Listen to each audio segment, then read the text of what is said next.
నమస్కారం. Straight talk చర్చా కార్యక్రమానికి స్వాగతం.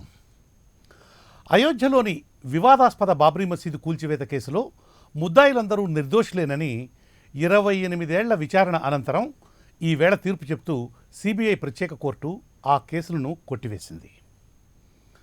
బాబ్రీ మసీదు ఉన్న ప్రదేశంలో రామాలయ నిర్మాణం కోసం ఆ భూమిని కేంద్ర ప్రభుత్వం నియమించే కమిటీకి అప్పగిస్తూ సుప్రీంకోర్టు లోగడ చారిత్రాత్మకమైన తీర్పు వెలువరించినప్పటికీ మసీదు కూల్చివేత నేరానికి సంబంధించిన ఈ కేసుపై విచారణ ఇన్నేళ్లుగా సాగుతూ వచ్చింది.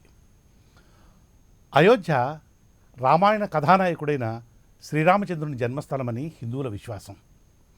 ఆ నగరానికి సంబంధించి రామాయణంలో ఎన్నో విశేషాలు, వివరాలు నమోదై ఉన్నాయి. కాలగతిలో బాబర్ నాయకత్వంలోని మొఘల్ సైన్యాలు భారతదేశాన్ని ఆక్రమించుకోగా బాబర్ మరణానంతరం 1528లో బాబర్ సేనా నాయకుడు మీర్ బాకే ప్రస్తుతం ఉత్తరప్రదేశ్ ఫైజాబాద్ జిల్లాలోని అయోధ్యలోని ఆ వివాదాస్పద స్థలంలో బాబర్ పేరిట ఒక మసీదు కట్టించడంతో అది బాబ్రీ మసీదుగా మారింది.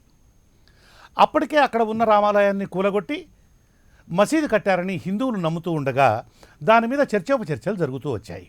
తదనంతర కాలంలో జరిపిన పురాతత్వ తవ్వకాలలో మసీదు అడుగున అత్యంత సుందరమైన హిందూ దేవాలయం ఉండేదని స్పష్టమైన తిరుగులేని సాక్ష్యాధారాలు వెలువడ్డాయి. తాజా వివాదం 200 సంవత్సరాల కిందట 1822లో ఫైజాబాద్ కోర్టు అధికారి ద్వారా మొదలైంది. ఇక్కడ రామాలయాన్ని కూలగొట్టి మసీదు కట్టారని ఆయన వాదించారు. ఈ విషయమై 1855లో హిందూ ముస్లింల మధ్య అప్పట్లో మత ఘర్షణలు కూడా జరిగాయి. 1859లో అప్పటి బ్రిటిష్ అధికారులు మసీదు ఆవరణ చుట్టూ ఇనుప కంచెను ఏర్పాటు చేశారు. 90 ఏళ్ల పాటు పరిస్థితి అలాగే ఉండగా 1949లో హిందూ మహాసభ కార్యకర్తలుగా భావిస్తున్నటువంటి వ్యక్తులు రామ, లక్ష్మణ, సీతమ్మ విగ్రహాలను మసీదు లోపల పెట్టారు. దీంతో పెద్ద అలజడి మొదలై ఇరుపక్షాల వారు కేసులు పెట్టుకున్నారు. ఈ కేసులన్నింటినీ పరిశీలించి అలహాబాద్ హైకోర్టు ఇచ్చినటువంటి తీర్పును సుప్రీంకోర్టు గత ఏడాది కొట్టివేస్తూ అయోధ్యను శ్రీరామచంద్రుడికే అప్పగిస్తూ అక్కడ రామాలయ నిర్మాణానికి మార్గం సులువు చేస్తూ అయోధ్యలోనే మరో ప్రదేశంలో మసీదు నిర్మాణానికి 5 ఎకరాల భూమి కేటాయించాలని సూచించింది. అయోధ్యలో రామాలయ నిర్మాణం కోసం భారతీయ జనతా పార్టీని ముందస్తున నిలిపి విశ్వ హిందూ పరిషత్ చేపట్టిన ఉద్యమం అప్పటికి పార్లమెంట్లో కేవలం 2 స్థానాలు మాత్రమే ఉన్న బీజేపీని ఈ రోజున అధికార పీఠం మీదకు చేర్చింది. వివాదాస్పద స్థలంలో ఆలయం తలుపులు తెరిచి హిందువులకు రామ్లల్లాను దర్శించుకునేందుకు అనుమతిస్తూ 1986లో ఫైజాబాద్ జిల్లా జడ్జి ఇచ్చిన ఆదేశాలను సొమ్ము చేసుకునేందుకు రాజీవ్ గాంధీ నాయకత్వంలోని కాంగ్రెస్ ప్రభుత్వం ప్రయత్నించి భంగపడ్డది. ఆ తర్వాత 1990లో బీజేపీ నాయకుడు అద్వానీ ఉత్తర భారతదేశ వ్యాప్తంగా చేపట్టినటువంటి రథయాత్ర, అయోధ్యలో చేరకముందే అయోధ్యలో అద్వానీ అరెస్టు, అయినా ఆగక భారీ సంఖ్యలో అయోధ్య చేరిన సంఘ పరివార్ కార్యకర్తలు, వారి మీద జరిగినటువంటి పోలీస్ కాల్పులు, దాంతో అప్పటి వీపీ సింగ్ ప్రభుత్వానికి బీజేపీ మద్దతు ఉపసంహరణ, తర్వాత జరిగిన ఎన్నికల్లో బలీయ శక్తిగా బీజేపీ ఆవిర్భావం నిన్న మొన్నటి చరిత్ర. 1992 డిసెంబర్ 6వ తేదీన అయోధ్యలో భారీ ప్రదర్శన, బహిరంగ సభకు బీజేపీ అనుబంధ సంస్థలు పిలుపునివ్వడంతో అక్కడకు చేరుకున్న లక్షలాది మంది కరసేవకులు భద్రతా రక్షణ వలయాలను ఛేదించుకుని సుత్తులు, గొడ్డళ్ళు, కొడవళ్ల వంటి ఆయుధాలతో కేవలం కొద్ది గంటల్లో బాబ్రీ మసీదును కూలగొట్టారు. మసీదు నేలమట్టం నిస్సందేహంగా నేరమేనని సుప్రీంకోర్టు కూడా తేల్చి చెప్పగా నేరస్తులెవరో న్యాయస్థానాలు మాత్రం 28 ఏళ్ల విచారణ తర్వాత కూడా తేల్చలేకపోయాయి. బాబ్రీ మసీదు కూల్చివేత కారణంగా దేశవ్యాప్తంగా జరిగిన ఘర్షణలు, బాంబు పేలుళ్లలో వేలాది మంది ప్రాణాలు కోల్పోయారు. ఆ కేసు ఇప్పుడు ఇలా తాత్కాలికంగా ముగిసింది. దీని మీద ఇక హైకోర్టు, సుప్రీంకోర్టు విచారణలు కూడా బహుశా తప్పవేమో. ఇది ఈరోజు చర్చా కార్యక్రమం. చర్చా కార్యక్రమంలో పాల్గొనేందుకు ప్రొఫెసర్ మాడభూషి శ్రీధర్,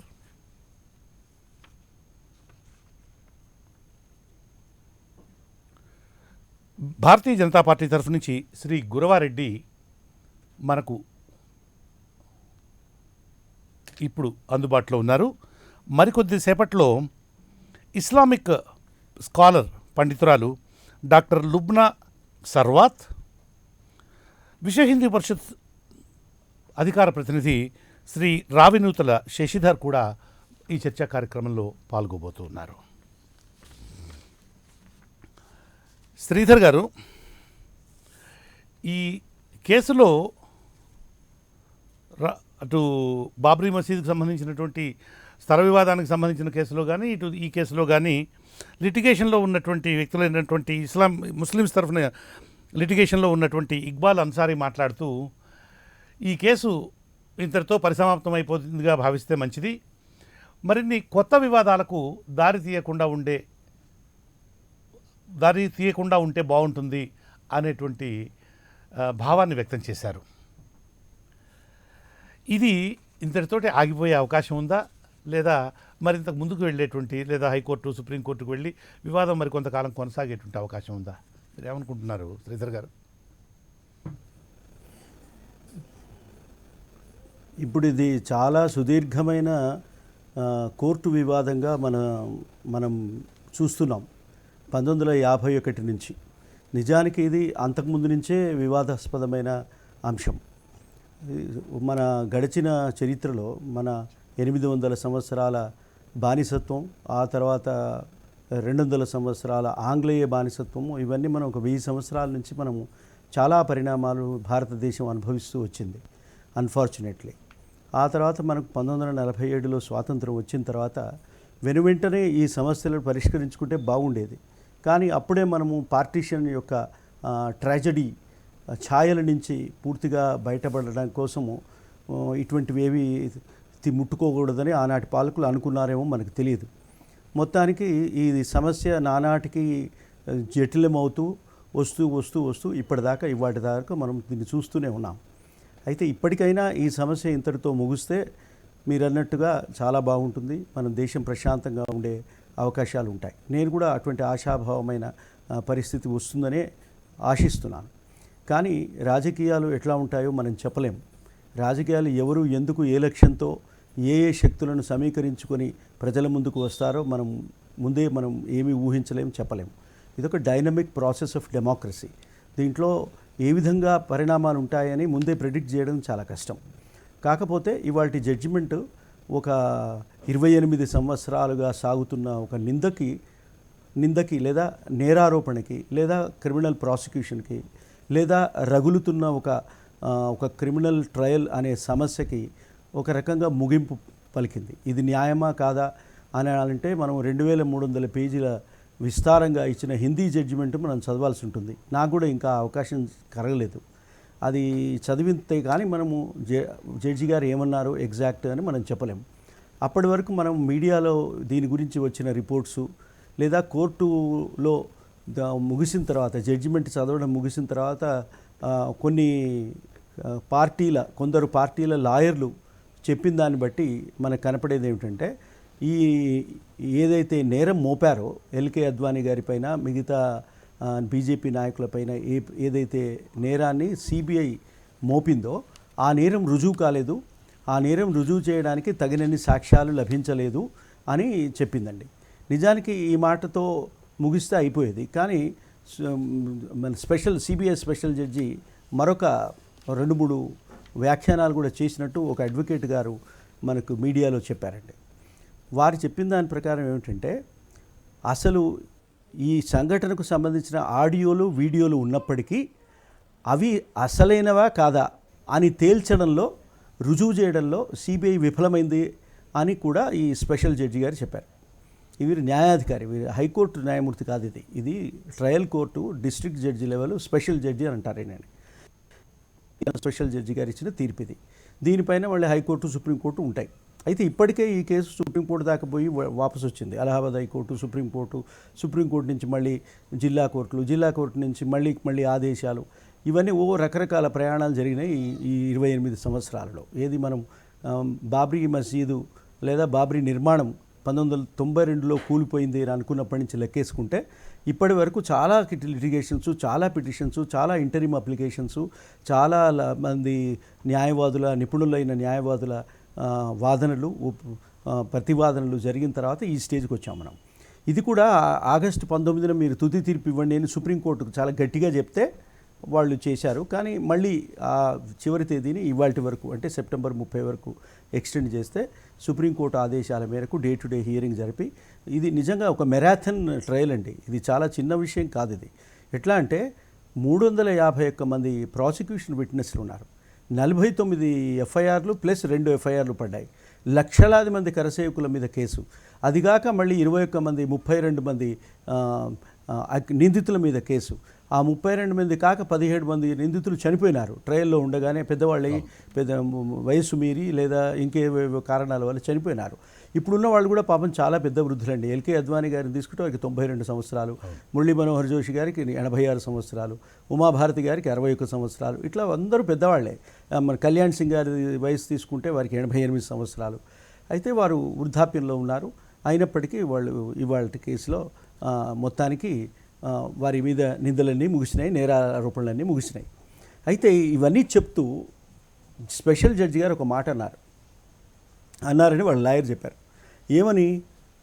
ఈ ఆడియోలు వీడియోలను సిబిఐ సృష్టించింది, కల్పించింది, ట్యాంపర్ చేసింది, ఫ్యాబ్రికేట్ చేసింది అని అన్నారండి.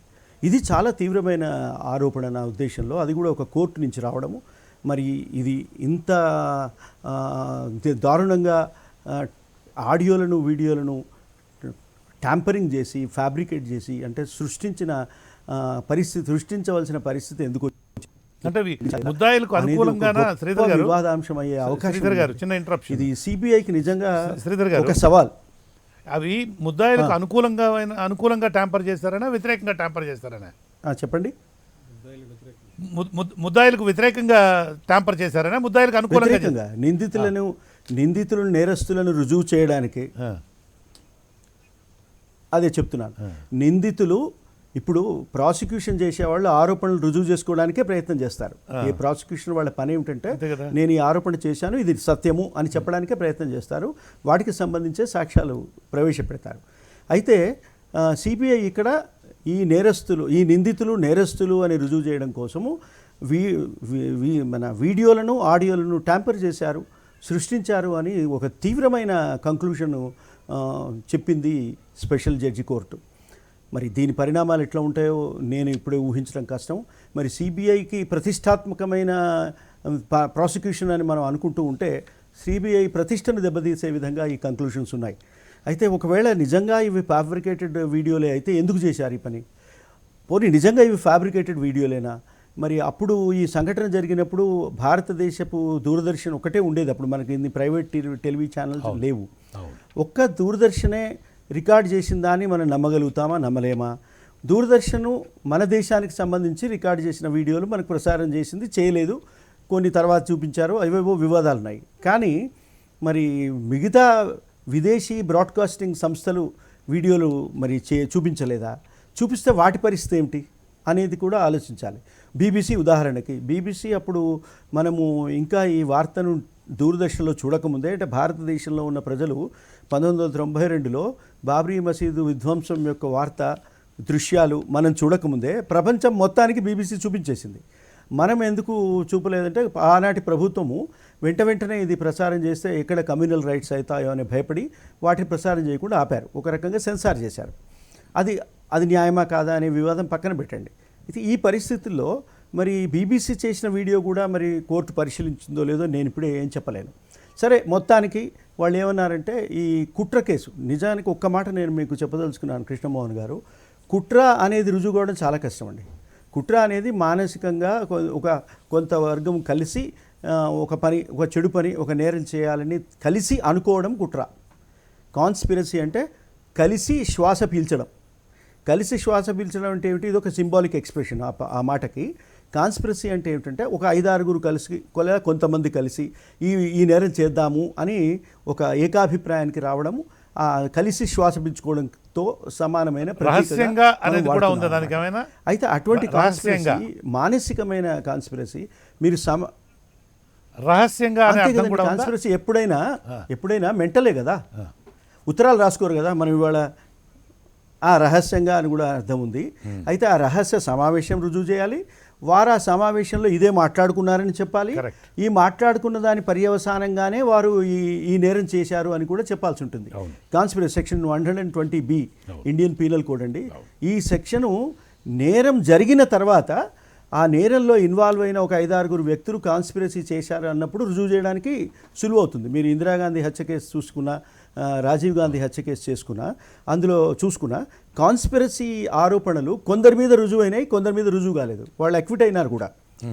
అంటే చాలా కష్టం కాన్స్పిరసీని చట్టపరంగా ఒక క్రిమినల్ జస్టిస్ సిస్టంలో బియాండ్ రీజనబుల్ డౌట్ అంటే సందేహానికి అతీతంగా రుజువు చేయడం అనేది కష్టం. కాబట్టి సాక్ష్యాలు సరిపోకపోవడం వల్ల నిందితులను నిర్దోషులుగా విడుదల చేయడం అనేది కామన్, అందులో పెద్ద ఆశ్చర్యం ఏం లేదు. కానీ సిబిఐ ఫ్యాబ్రికేట్ చేసింది అనేది మాత్రం ఆశ్చర్యం కలిగిస్తుంది అన్నమాట. Okay okay, thank you Sridhar garu. చర్చా కార్యక్రమంలోకి doctor Shubna Sarvat, Islamic scholar madam, అదేవిధంగా విశ్వ హిందూ పరిషత్ అధికార ప్రతినిధి రావినూతల శశిధర్ గారికి స్వాగతం. గురువారెడ్డి గారు, ఈ కేసులో తీర్పునిస్తూ జడ్జి గారు ఇది ప్రీ ప్లాన్డ్ కాదు, ఇది ప్రీ ప్లాన్డ్ అన్నట్లుగా కనిపించడం లేదు, ఇది ప్రీ ప్లాన్డ్ కాదు అనేటువంటి మాటను చాలా స్పష్టంగా ఖచ్చితంగా చెప్పారు. ఇది ప్రీ ప్లాన్డ్ కనుక కాకపోయిండేట్లయితే అక్కడ మామూలుగా బహిరంగ సభకు వెళ్ళినటువంటి కరసేవకులు వాళ్ళందరి దగ్గర అనేక రకాలైనటువంటి ఆయుధాలు కనిపించాయి. వాళ్ళ దగ్గర గొడ్డళ్ళు ఉన్నాయి, వాళ్ళ దగ్గర సుత్తులు ఉన్నాయి, వాళ్ళ దగ్గర గనుపాలు లాంటివి ఉన్నాయి, పెద్ద పెద్ద తాళ్ళు ఉన్నాయి, మనకన్నీ ఫొటోస్లో ఇవన్నీ కూడా కనిపిస్తూ ఉన్నాయి. అంటే ఇది ప్రీ ప్లాన్డ్ కాదు అనేటువంటి జడ్జి గారితో మీ సంస్థ ఏకీభవిస్తుందా? మీరేం చెప్పదలుచుకున్నారు? మొదటి సరే అదే దానికి సమాధానం చెప్తాను. శ్రీధర్ గారు చాలా స్పష్టంగా వారు చెప్పారు, వారి అభిప్రాయంలో నేను ఏకీభవిస్తున్నాను. ఎందుకంటే సిబిఐ అనేది మనము ఈ క్రైమ్ ఇన్వెస్టిగేషన్లో అత్యంత నమ్మదగిన సంస్థ కింద మన దేశంలో ఒక ప్రతిష్టాత్మకమైన సంస్థ.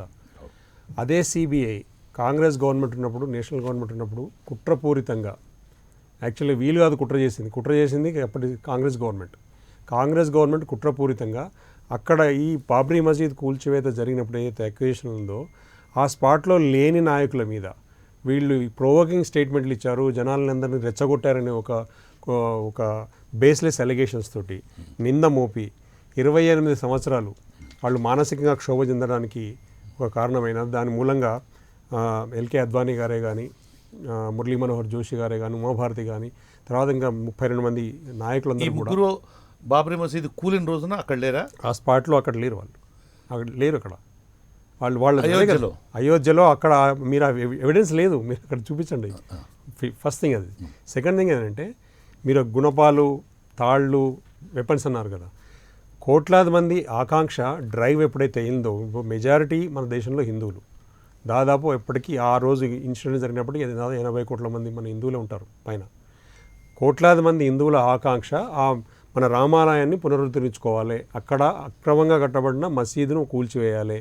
దానికోసము ఎట్లయితే ఇప్పుడు శిలాన్యాసం చేసినప్పుడు, కరసేవ చేసినప్పుడు తన ఇంటికో ఇటుక తీసుకెళ్ళి ప్రతి ఊరు నుంచి కూడా ఎట్లయితే బయలుదేరినరో, మనం ఇప్పుడు statue of unity Sardar Patel గారిది మనం ఇప్పుడు స్టాచ్యూ నిర్మించుకున్నప్పుడు ప్రతి ఊరు నుంచి కూడా మట్టి, ఏదైతే గుణమం, ఎటువంటి ఏదైతే ఇనుప ముక్క కానీ ఇట్లా తీసుకెళ్లినారో, అదేవిధంగా contribution, it was a contribution of the entire country. Organise చేశారు. మేమే చేసాం, వీఆర్ ప్రౌడ్ అబౌట్ ఇట్ చెప్తున్నాను. ఎందుకంటే ఒక కోట్లాది మంది జనుల ఆకాంక్ష మన దేవుని మనం కాపాడుకోవాలి, మన ఆలయాన్ని మనం పునరుద్ధరించుకోవాలని చేసిన దాంట్లో బయలుదేరిన దాంట్లో అది లక్షల మంది అక్కడికి చేరుకున్నప్పుడు వాళ్ళని ప్రొవోక్ చేశారు, ఇన్స్టిగేట్ చేశారనేది తప్పుడు పని కోసం ప్రొవోక్ చేయడం, ఇన్స్టిగేట్ చేయడం వేరు. దేశ భవిష్యత్తుకో దేశ ప్రయోజనాలకు వ్యతిరేకంగానో విరుద్ధంగానో చేయడం వేరు ప్రొవొకేషన్. అది ఎవరు చేశారు? అక్బరుద్దీన్ ఓవైసీ నిర్మల్లో ఇచ్చిన స్పీచ్ 2013లో, అది దేశ భవిష్యత్తుకు దేశ ప్రయోజనానికి వ్యతిరేకమైన స్పీచ్. దాన్ని ప్రొవోకేటివ్ దాని కింద సెక్షన్ 120 కింద ఏదైతే ఇప్పుడు ఇంత శ్రీధర్ గారు మెన్షన్ చేశారో అట్లాంటి సెక్షన్స్ అన్ని వాళ్ళకు ఆపాదించాలి, వీళ్ళకి కాదు. వీళ్ళు దేవుణ్ణి మనం కాపాడుకుందాం, మన ఆలయాన్ని మనం పునరుద్ధరించుకుందాం అనేది ఆకాంక్షతో జనాలందరికీ ఉద్బోధ చేసి ప్రతి వాళ్ళు మన అనేదే వాడతారండి.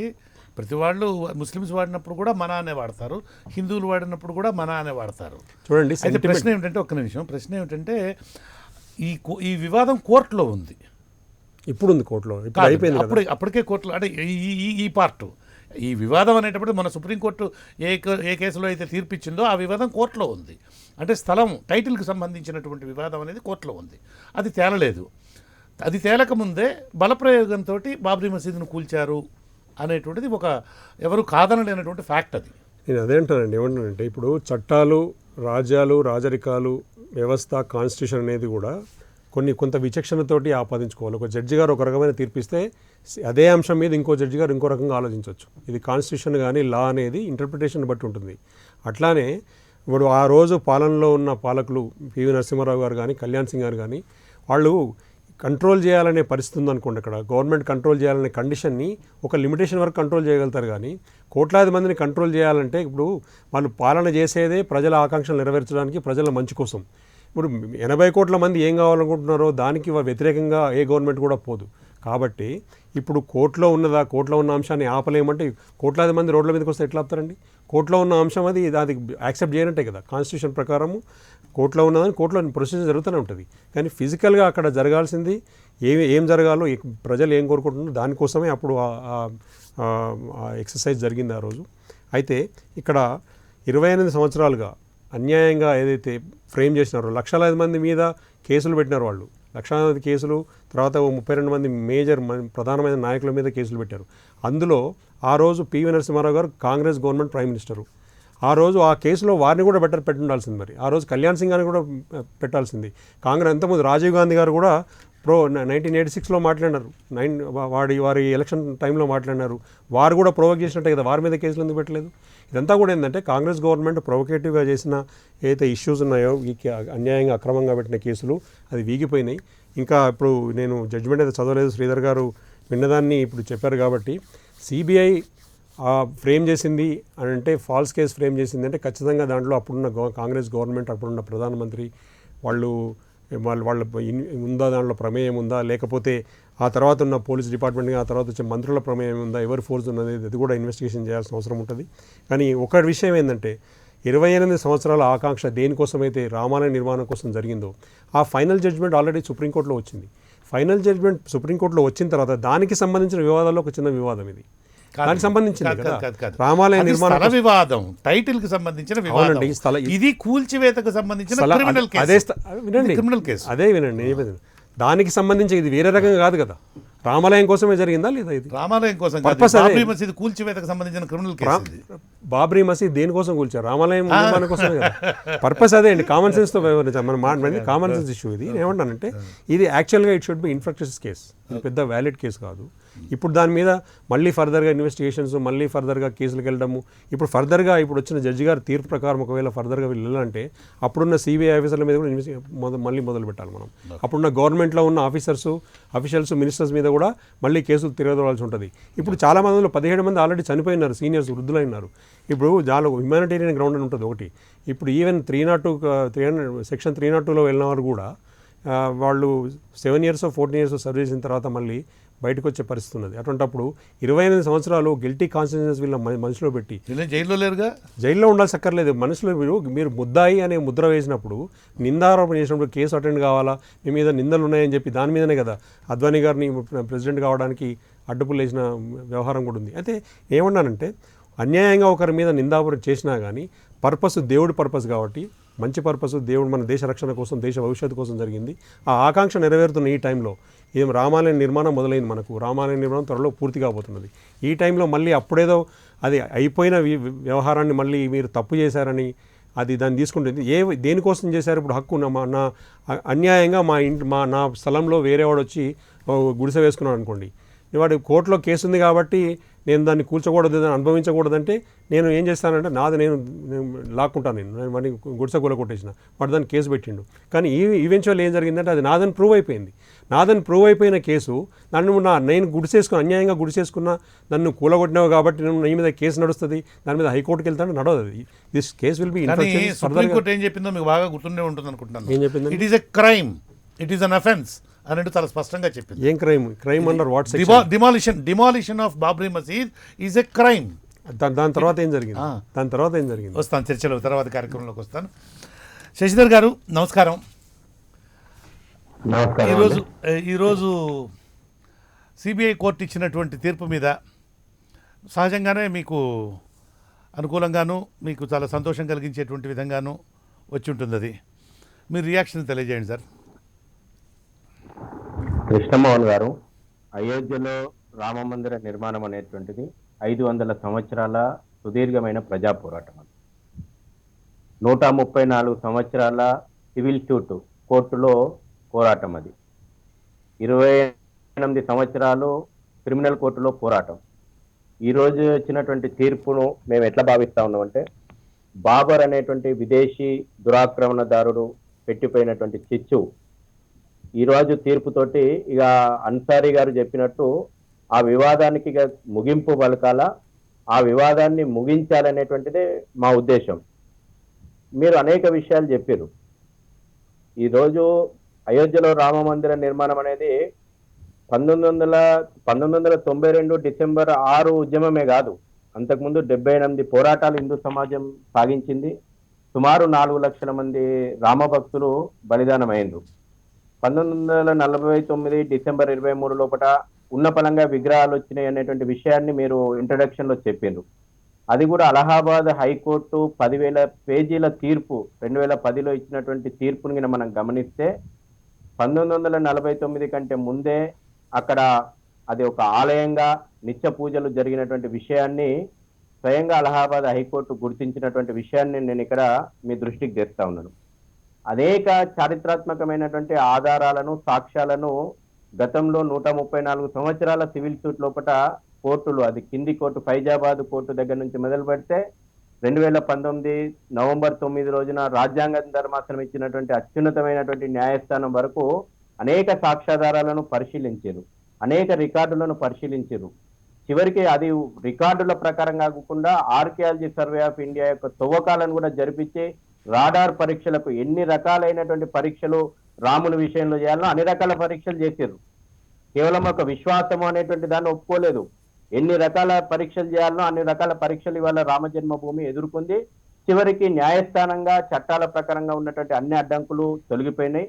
కాబట్టి 1949లో మీరు చెప్పినట్టు ఆ రోజున జవహర్లాల్ నెహ్రూ విగ్రహాలను తీసేయమని చెప్తే ఆ రోజు ఫైజాబాద్ జిల్లా కలెక్టర్ గా ఉన్నటువంటి కేకేకే నాయర్ గారు ప్రధానమంత్రి మాటను కూడా తిరస్కరించి ఖచ్చితంగా అది దేవాలయం, అందులో విగ్రహాలు తీసేటువంటి ప్రసక్తే లేదని చెప్పింది. అదేవిధంగా ఎవరైతే బాబర్గా ఇవాళ బాబర్ మజీద్ అంటున్నాం కదా, బాబర్ నామాలో కూడా స్వయంగా అది రామ జన్మభూమి అనేటువంటి విషయం ఉన్నది. ఎవరైతే దురంకార పూరితంగా ఈ యొక్క దేశంలో పూజిస్తున్నటువంటి రాముని జన్మస్థానంలో ఉన్నటువంటి భవ్య మందిరాన్ని ధ్వంసం చేసినటువంటి బాబర్ కూడా తన నామాలో, బాబర్ నామాలో అది జన్మస్థానం అని పేర్కొన్నాడు. అక్బర్ నామా లోపల అది జన్మస్థానం అని ఉన్నది. తర్వాత వచ్చినటువంటి అక్బరు, అదేవిధంగా అక్బర్ కాలం లోపలనే సీతా రసోయి విషయం లోపల హిందువుల యొక్క హక్కులు గుర్తించబడ్డాయి. ఇవాళ ఒకటి ఇంతకుముందు గురువారెడ్డి గారు చెప్పినట్టు, అదేవిధంగా పెద్దలు శ్రీధర్ గారు చెప్పినట్టు 2019 లోపల చాలా స్పష్టంగా రాజ్యాంగ ధర్మాసనం అక్కడ వివాదం ఇంతకాలం చట్టాల దృష్టిలో కానీ, మీడియా దృష్టిలో కానీ, ప్రభుత్వాల దృష్టిలో కానీ ఏదైతే వివాదం అనే ఆ భూమిని చెప్పారో ఆ వివాదాస్పదమైనటువంటి భూమి రాముని జన్మభూమిగా రాముని హక్కును గుర్తిస్తూ అక్కడ గుర్తించింది సుప్రీంకోర్టు. రాముని యొక్క రామ్లలా హక్కును గుర్తిస్తూ ఆ యొక్క భూమిని భవ్య రామ మందిరం కోసం ట్రస్ట్ను ఏర్పాటు చేయమన్నది. కాబట్టి ఆ రోజున ట్రస్ట్ ఏర్పాటు చేసేసి భవ్య రామ మందిర నిర్మాణానికి ఇవాళ కేంద్ర ప్రభుత్వం కూడా ట్రస్ట్ చేసింది, నిర్మాణం జరుగుతోంది. ఈరోజు సిబిఐ కోర్టు కూడా మీరు 2001 లోపల సిబిఐ ఇదే ప్రత్యేక న్యాయస్థానం అందరికీ క్లీన్ చిట్ ఇచ్చింది కృష్ణమోహన్ గారు. ఇవాళ కొత్తగా ఇచ్చిన తీర్పు కాదు ఇది. 2001 లోపలనే ఈ ప్రత్యేకమైనటువంటి సిబిఐ కోర్టు కేవలం అయోధ్య బాబర్ కట్టడం కూల్చివేతకు సంబంధించినటువంటి వివాదాన్ని పరిష్కారం కోసమే నియమించబడ్డటువంటి సిబిఐ కోర్టు అనేక సాక్ష్యాధారాలు పరిశీలించిన తర్వాత క్లీన్ చిట్ ఇచ్చింది. కానీ అయ్యాల సిబిఐ అప్పీల్ పోవాలనుకున్నది, హైకోర్టుకు, అలహాబాద్ హైకోర్టుకు అప్పీల్ పోయింది. నిజంగా సిబిఐని రాజకీయ ప్రయోజనాల కోసం ఉపయోగించుకోవాలనే ఆలోచనకి ఉంటే ఆ రోజున స్వయంగా హోమ్ మినిస్టరు అద్వానీ గారు ఆ రోజే అడ్డుపుల్లేస్తారు. కానీ న్యాయ వ్యవస్థ పైన ఉన్నటువంటి నమ్మకంతో అలహాబాద్ హైకోర్టుకు అప్పీల్ పోయినరు. 2010 లోపల అలహాబాద్ హైకోర్టు కూడా ఉన్నటువంటి సాక్ష్యాధారాలను పరిశీలించిన తర్వాత మళ్ళీ యొక్క ఆరోపణలు ఎదుర్కొంటున్నటువంటి వాళ్ళందరికీ కూడా 2010 లోపల అలహాబాద్ హైకోర్టు క్లీన్ చిట్ ఇచ్చింది. మళ్ళీ సుప్రీంకోర్టుకు అప్పీల్ పోయిన తర్వాత సుప్రీంకోర్టు గైడెన్స్ ప్రకారం మళ్ళీ స్పెషల్ బెంచ్ వల్ల చాలా క్లారిటీగా తీర్పు ఇచ్చింది. తీర్పులో కూడా ఇంతకుముందు శ్రీధర్ గారు, వారు న్యాయ కోవిదులు, న్యాయ విశ్లేషకులు, అనుభవం ఉన్నటువంటి పెద్దలు, 2300 పేజీల తీర్పు 351 మంది సాక్షులను 28 సంవత్సరాలు సుదీర్ఘంగా విచారణ చేసిన తర్వాత, క్రాస్ ఎగ్జామినేషన్ చేసిన తర్వాత, 600 సాక్ష్యాలను పరిశీలించిన తర్వాత దీని వెనకాల ఎటువంటి కుట్ర లేదు, ఉద్దేశపూర్వకంగా చేసినటువంటి కుట్ర కాదు. కాబట్టి ఆరోపణలు ఉన్నటువంటి 49 మందిలో బతికున్నటువంటి 32 మంది నిర్దోషులుగా ఇవాళ కోర్టు చాలా స్పష్టంగా తీర్పు ఇవ్వడం ఏదైతుందో, నిజంగా ఈరోజు న్యాయ వ్యవస్థ మీద ఉన్నటువంటి గౌరవం మరింత పెరిగింది. ఎందుకంటే ఆ రోజున ఇంతకుముందు శ్రీధర్ గారు చెప్పినట్టు తీవ్రమైనటువంటి ఆరోపణలు జడ్జి గారు చేశారు. చివరికి కలంకిత కట్టడాన్ని కూల్చేసేటువంటి ప్రయత్నం లోపల కూడా ఈ రోజు ఆరోపణలు ఎదుర్కొన్నటువంటి వాళ్ళు నిరోధించేటువంటి ప్రయత్నం చేశారనేటువంటి విషయాన్ని కూడా జడ్జి గారు తన తీర్పులో పేర్కొన్నారు. ఓకే. సిబిఐ పెట్టినటువంటి ఆధారాలు ఏదైతే ఉన్నాయో ఉద్దేశపూర్వకంగా అవి ఆధారాలను కోర్టుకు పెట్టిందని అన్నారు. వాస్తవం ఆ రోజున సిబిఐ మనకు తెలుసు, సిబిఐని కాంగ్రెస్ ప్రభుత్వం ఉన్నటువంటి రోజుల లోపల ఏ విధంగా దుర్వినియోగం చేసింది. ఒక రామజన్మభూమి ఈ వివాదంలోనే కాదు, అనేక స్కామ్ లోపల, అనేక విషయాల లోపల, అనేక టీవీ డిబేట్లు కూడా చర్చలు జరిగిన ఏ విధంగా సిబిఐ దుర్వినియోగం జరిగింది. కాబట్టి ఓటు బ్యాంకు రాజకీయాల కోసం సిబిఐని దుర్వినియోగం చేసినటువంటి విషయం కూడా ఇవాళ చర్చ జరగాల. Okay, I'll get back to you. Shashidhar గారు. వాస్తవానికి కృష్ణమోహన్ గారు ఒక విషయం I'll again get back to you. మళ్ళీ మీ దగ్గరకు వస్తాను. బ్యాంకు రాజకీయాలు మొత్తం అన్ని ఒకటేసారి మాట్లాడకూడదు. మళ్ళీ వస్తాను, మళ్ళీ ఇంకో రౌండ్ 4-5 రౌండ్స్ ఉంటాయి. మళ్ళీ మిగతా విషయాలు తర్వాత చర్చకొద్దాం.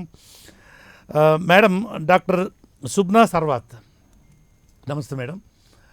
ఈరోజు వెలువడినటువంటి తీర్పు గురించి మీకు ఆల్రెడీ ఇదిగానే ఉంటుంది కదా, దీని మీద ఒక ఇస్లామిక్ స్కాలర్గా మీ రియాక్షన్ ఏంటి?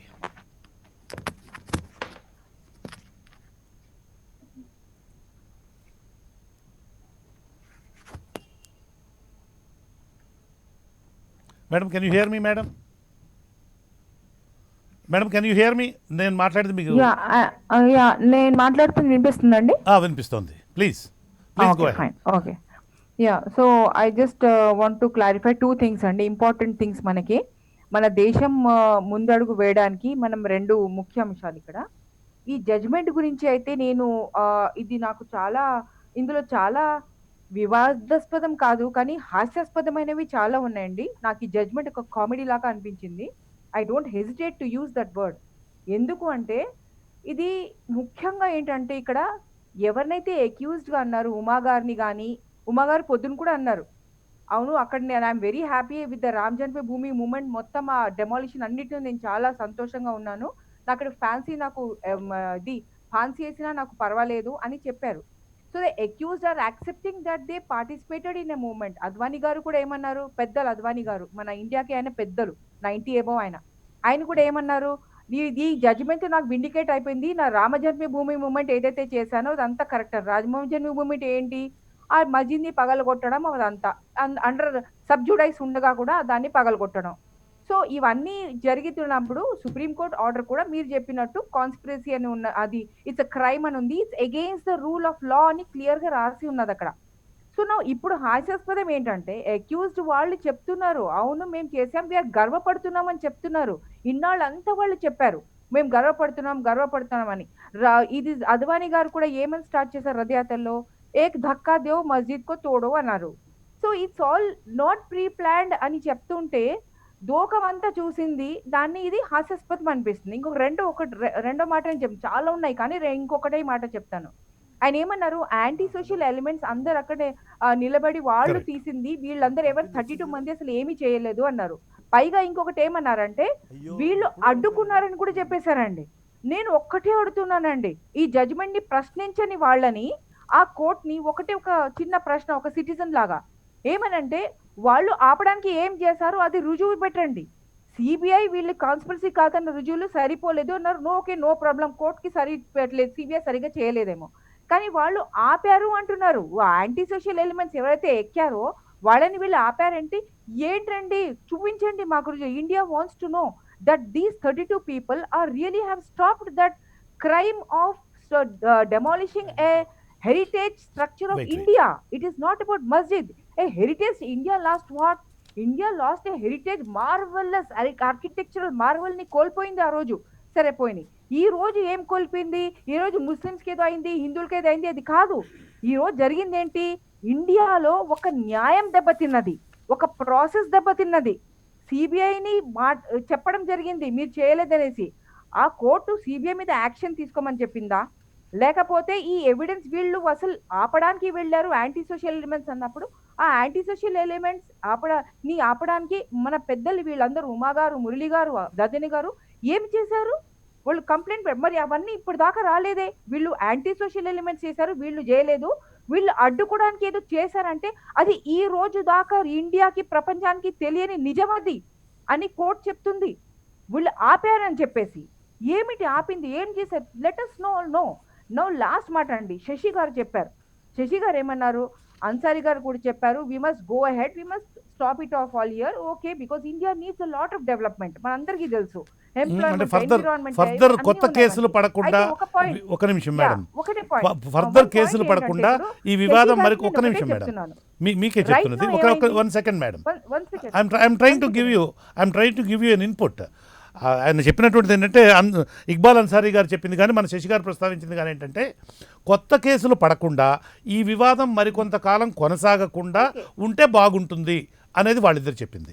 Go head. అవును, శశి గారు చెప్పారు, అన్సారీ గారు చెప్పినట్టు శశి గారు కోట్ చేశారు. కానీ శశి గారికి నేను ఒకటి అడుగుతున్నానండి. ఆయన హీఈస్ మై ఇండియన్ బ్రదర్.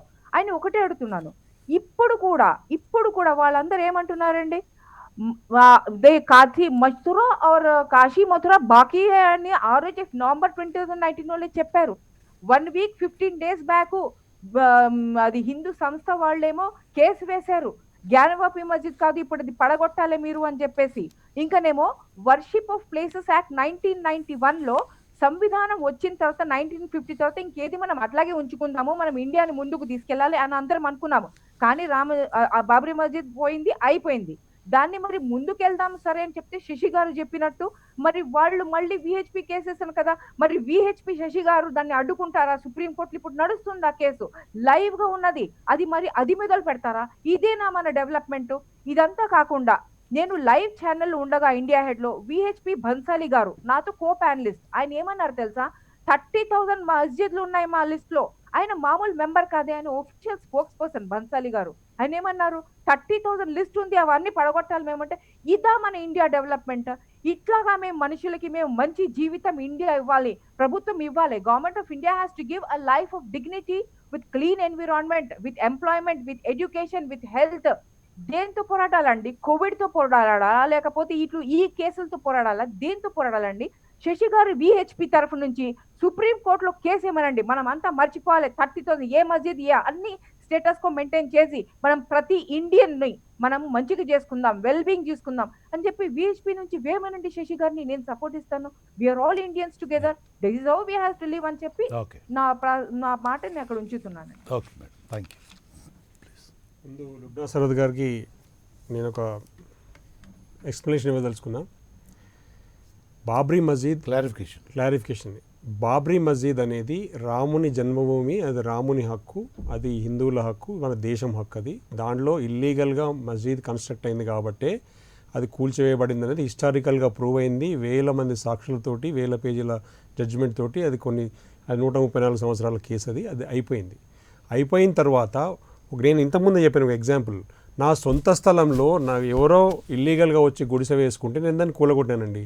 తర్వాత కోర్టు తీర్పిచ్చింది, అదే కేసులో కోర్టు తీర్పిచ్చింది, అది నాది డిక్లేర్ అయిపోయింది. అయిపోయిన తర్వాత నేను నా స్థలంలో ఇల్లీగల్గా ఎవడో దొంగ వేసుకున్న దాన్ని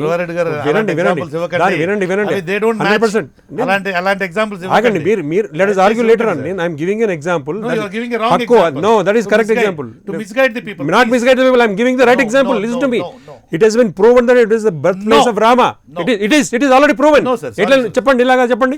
రాముని జన్మభూమి అదే ప్రూవ్ అయింది కోర్టులో. సుప్రీం కోర్టు జన్మభూమిని ప్రూవ్ కావడానికి జడ్జి ఎవరండి? జడ్జి ఎవరు? పోయి పురుడు పోసాడా? అది విశ్వాసం. ఏది విశ్వాసం? అది రాముడు జన్మభూమి అనేది హిందువుల విశ్వాసం ప్రూవ్ అయిందా లేదా? విశ్వాసం అంతే. విశ్వాసాలకి సుప్రీం మరి మన కాన్స్టిట్యూషన్ ఏం చెప్తుంది? మీరు నాతో ఆర్గ్యూ చేస్తారా? ఆర్గ్యూ చేద్దామా చెప్పండి. సుప్రీం కోర్టు ఆర్డర్ తప్ప కాదా? సుప్రీంకోర్టు కాదు, ఎవరు చెప్పినా తప్పే అది. ఎలా ఎలా చెప్పండి, అయినా కూడా ఎలా తప్పు? Anyway, మీరు చెప్పదలుచుకున్న సుప్రీంకోర్టు మేడంకి తప్పు సంబంధించి ఆగండి. respond లేదు అవుతున్నారు లేదు కదా. లేదు సుప్రీంకోర్టు ఆర్డర్ ఎలా తప్పు నాకు చెప్పండి. కృష్ణమోహన్ గారు సుప్రీంకోర్టు ఆర్డర్ ఎలా తప్పు అది చెప్పండి. కొన్ని విశ్వాసాలు ఉంటాయి, విశ్వాసాలను ప్రూవ్ చేయడం ఉండదు సార్. ఏం మాట్లాడుతున్నారండి? ఉండవు సార్. ఏం ఉండవు? మీరెవరండి చెప్పడానికి స్టేట్మెంట్? మీరు ఇలా కూర్చొని మాట్లాడకూడదు. Your analyst here, your panel, you cannot talk about it. మీరు అలా మాట్లాడకూడదు. సుప్రీంకోర్టు ఆర్డర్ తప్పు పడుతున్నారు మీరైతే. సుప్రీంకోర్టు కాదు, ఈ దేశ ప్రజలుగా మీరు లుబ్నా సర్వాత్ గారు మీరు సపోర్ట్ చేస్తున్నారు ఆమెకి. మేడం ఏమన్నారంటే కదా, ఈ దేశ ప్రజలుగా మనం సుప్రీంకోర్టు ఆర్డర్ కాదు ఛాలెంజ్ చేయండి మరి, రివ్యూ పిటిషన్ వేయండి పోయి సుప్రీంకోర్టులో. అది వేరే వేయండి మరి, అది వేరే అదే విషయం. అది చూడండి, మరి అదే విషయం మాట్లాడుతున్నాం. సుప్రీంకోర్టు ఆర్డర్ తప్పని ఎలా అంటారు మీరు చెప్పండి నాకు. మీరు ఇచ్చేటువంటి ఏం మాట్లాడతారు? ఏం ఎగ్జాంపుల్ మీకు ఆబ్జెక్షన్ అయితే మీరు కేసు వేయండి. No, not misguide, I am giving the right example. Okay, రాముని జన్మభూమి, రాముని సొంత స్థలంలో ఇల్లీగల్ గా కట్టిన మసీదును కూలగొట్టినదే కేసు. అది జన్మభూమి అని ప్రూవ్ అయింది. ప్రూవ్ అయిన తర్వాత కాదు ఇల్లీగల్ గా కట్టిన కేసు, అది ఎలా నిలబడుతుందండి? దాన్ని ఎట్లా మీరు తప్పు పడతారు? Supreme court order correct. అది శశి చెప్పండి, మీరు శశి మాట్లాడండి. ఓకే అండి, I will get back to you Shashi. Sridhar garu, no మీరు ఇష్టమైనటువంటి మార్చకూడదు. సమాధానం చెప్పనివ్వండి. ఆయన శశి మాట్లాడారు లేకుంటే మాట్లాడండి. మీరు మమ్మల్ని అక్యూజ్ చేశారు కదా, లుబ్నా గారు కొన్ని ఆబ్జెక్షన్ చేశారు, నేను సమాధానం చెప్తున్నాను. మీరు సుప్రీంకోర్టు ఆర్డర్ తప్పని అన్నారు కదా. శశి గారు చెప్పండి. చెప్పండి శశి మాట్లాడండి. కృష్ణమోహన్ గారు, ఒకటి ఈరోజు చట్ట ప్రకారంగా వచ్చినటువంటి తీర్పుల గురించి మనం మాట్లాడుతున్నాం, అదే డిబేట్. కరెక్ట్. విశ్వాసాల ఆధారంగా తీర్పులు రాలేదండి. సాక్ష్యాధారాలు ఉన్నటువంటి పూర్తిగా ఆర్కియాలజీ సర్వే ఆఫ్ ఇండియా సాక్ష్యాధారాలు, వాటి ఆధారంగా చారిత్రాత్మకమైనటువంటి ఆధారాలు, సాహిత్యాలు, ఈ సాక్ష్యాల ఆధారంగా ఈ రోజు చర్చా కార్యక్రమం ఒక నిమిషం ఉండండి. ఈ రోజు చర్చా కార్యక్రమం సిబిఐ కోర్టు ఈ క్రిమినల్ కేసులో ఇచ్చినటువంటి తీర్పు సాక్ష్యాల మీదనే కదా, అది విశ్వాసం మీద కాదు కదా. చెప్తాను. ఇది అయోధ్య టైటిల్ వివాదం మీద సుప్రీంకోర్టు ఇచ్చినటువంటి తీర్పు మీద చర్చ కాదు. Kindly note it, please note it. మన చర్చను దీనికే అంటే ఏదైతే ఈ రోజు చర్చా కార్యక్రమం తీసుకున్నామో దానికే పరిమితం అవుదాం. కావాలనుకుంటే ఇంకొకసారి సుప్రీంకోర్టు జడ్జిమెంట్ మీద మళ్ళీ ఖచ్చితంగా మనం పెట్టుకోవచ్చు. ఈ రెండింటినీ కలగాపులగం చేసేసి, ఒక నిమిషం అండి Guruvareddy garu, wait kindly wait. Kindly sir, law అందరికి తెలుసు సార్, లా అందరికి తెలుసు. దాందే ఉంది సార్. మనము ఈ రోజు ఈ చర్చా కార్యక్రమానికి మాత్రమే పరిమితం. దీన్ని మాత్రమే చర్చిద్దాం. మీరు దీన్ని ఇదిగా పెట్టుకొని అవకాశంగా తీసుకొని డివాస్టేటింగ్ స్టేట్మెంట్లు చేస్తే అది అవతల వాళ్ళకి ప్రొవోకేటివ్గా ఉంటాయి. దయచేసి అలాంటి ప్రొవోకేటివ్ స్టేట్మెంట్ చేయొద్దు. కూల్గా మనం ఈ చర్చా కార్యక్రమాన్ని కండక్ట్ చేద్దాం ప్లీజ్. మీరు అనుకున్న పాయింట్కే నేను విశ్వాసమే మాట్లాడుతాను, మీరన్న పాయింటే మాట్లాడుతాను. ఈ దేశం లోపల హిందూ ముస్లింలు ఒక సహృద్భావ వాతావరణం లోపల ఈ చర్చకు పరిష్కారం కావాలని ప్రధానమంత్రులు, విపి సింగ్ గారు ప్రధానమంత్రి ఉన్నప్పుడు చర్చలు జరిగినాయి, చంద్రశేఖర్ గారు ప్రధానమంత్రి ఉన్నప్పుడు చర్చలు జరిగినాయి, పివి నరసింహారావు ప్రధానమంత్రి ఉన్నప్పుడు చర్చలు జరిగినాయి, వాజ్పేయి గారు ప్రధానమంత్రి ఉన్నప్పుడు కూడా చర్చలకి ఇన్సిస్ట్ చేసిండు. ప్రభుత్వాలు చేయాల్సినటువంటి పనులన్నీ కూడా చేసినాయి. ఎందుకో విశ్వాసాల ఆధారంగా ఉన్నటువంటి ఆధారాల ప్రకారము ఒక సహృద్భావ వాతావరణం లోపల ఈ సమస్యకు పరిష్కారం కావాలని. చివరికి సుప్రీంకోర్టు త్రిసభ్య ధర్మాసనం కూడా చర్చల కోసం ఇరుపక్షాలకు ముందుకు వచ్చింది. బాబ్రీ మసీద్ యాక్షన్ కమిటీ చర్చలను బైకాట్ చేసింది. ప్రధానమంత్రుల సమక్షంలో జరిగినటువంటి చర్చలను కూడా బైకాట్ చేసిపోయింది. తర్వాత శ్రీశ్రీ ఆ నేతృత్వం లోపల 3 సభ్యులతో ఒక కమిటీ ఏర్పాటు చేస్తే దాన్ని కూడా బాబ్రీ మసీద్ యాక్షన్ కమిటీ ముందుకు వచ్చి సమస్య పరిష్కారం కోసం చిత్తశుద్ధిని ప్రదర్శించలేదు. విశ్వ హిందూ పరిషత్ కానీ, హిందూ ధార్మిక సంస్థలు కానీ చర్చలను మేము ఎప్పుడు కూడా స్వాగతించినాం. చర్చల ద్వారా ఒక మంచి వాతావరణం లోపల ఈ సమస్యకు పరిష్కారం కావాలని అనుకున్నాం. చివరికి సాక్ష్యాధారాలు 73 రాడార్ పరీక్షలు జరిగితే 73 ఆనవాళ్లు బయటపడితే కూడా మేము ఒప్పుకోము, ఆ ఫోటోగ్రాఫ్స్ మేము ఒప్పుకోము, తప్పకుండా తవ్వకాలు జరగాల్సిందే, తవ్వకాల లోపల నిరూపణ కావాల్సిందే అని పట్టుబట్టినాయి ముస్లిం పక్షాలు. దానికి కూడా మేము ఒప్పుకున్నాం. ఆర్కియాలజీ సర్వే ఆఫ్ ఇండియా 76-77లో తవ్వకాలు జరిగింది. 2003 లోపల మహమ్మద్ గారు, కేకే మహమ్మద్ గారు, స్వయంగా ఇస్లాం ముస్లిం మతాన్ని ఆచరించేటువంటి మహమ్మద్ గారు చాలా స్పష్టంగా ఇవాళ సుప్రీంకోర్టు తీర్పు లోపల ఆయన చూపెట్టినటువంటి సాక్ష్యాధారాలే బేసు. నిజంగా మానేయుడు ఆయన, నిజంగా ఆ రోజున మహమ్మద్ గారు చాలా స్పష్టంగా ఇది దేవాలయము, ఇది రాముని ఆలయం శశి గారు, అనే విషయాన్ని చాలా మనము స్పష్టంగా చర్చను మళ్ళీ పక్కదారి మహమ్మద్ పట్టిస్తున్నాం. Archaeology survey of India report చర్చను చెప్పింది. పక్కదారి పట్టిస్తున్నాము. ఆయన కేరళకు క్రితం- సంబంధించినటువంటి ముస్లిము చాలా బ్రహ్మాండమైనటువంటి రిమార్క్స్ చేశారు, చాలా అనుకూలమైన రిమార్క్స్ చేశారు. అందులో సందేహం ఏం లేదు. ఆయన గొప్పతనం, ఆయన మ్యాగ్నానిమిటీ ఎవరు ఏం డిస్ప్యూట్ చేయరు. అయితే ఈరోజు చర్చా కార్యక్రమం ఏంటంటే ఒక్క నిమిషం శశి గారు, ఈరోజు చర్చా కార్యక్రమం ఏంటంటే సిబిఐ కోర్టు యొక్క ఆర్డర్. మనము మన చర్చా కార్యక్రమాన్ని దానికి మాత్రమే పరిమితం చేద్దాం. ఇప్పుడు దీని మీద ఒక పార్టీగా ఉన్నటువంటి All India Muslim Personal Law Board వచ్చేసి this is an erroneous judgment as it is evident as it is against evidence and against law అని అంటూ రియాక్ట్ అయింది. దీన్ని నెక్స్ట్ కోర్స్ ఆఫ్ యాక్షన్కి ఎలా తీసుకువెళ్ళాలా అనేటువంటి విషయం మేము పరిశీలిస్తామంటూ అన్నది. అంటే దీని అర్థం ఏంటంటే ఈ వివాదం ఇక్కడితో ఇందాక మేడం అన్నట్లుగా లేదా మీరు ఆకాంక్షించినట్లుగా ఈ వివాదం ఇక్కడితో ఆగడం లేదు. నెక్స్ట్ హైకోర్టుకు వెళ్ళబోతోంది. ఆ తర్వాత అగ్రీవ్డ్ పార్టీ ఉండట్లేదు, మళ్ళీ సుప్రీం కోర్టుకు కూడా వెళ్తుందేమో. అది నేనైతే చెప్పండి. మీరన్న పాయింట్కి వస్తున్నాను కృష్ణమోహన్ గారు. ఇంతకుముందు లుబ్నా గారు అన్నారు కదా, వాస్తవానికి ఈ రోజు ఆరోపణలు ఎదుర్కొని ఈ రోజు నిర్దోషులుగా బయటపడ్డటువంటి ఏ ఒక్కరు కూడా చాలా గర్వంగా చెప్పిన మోమాటం ఏం లేదు.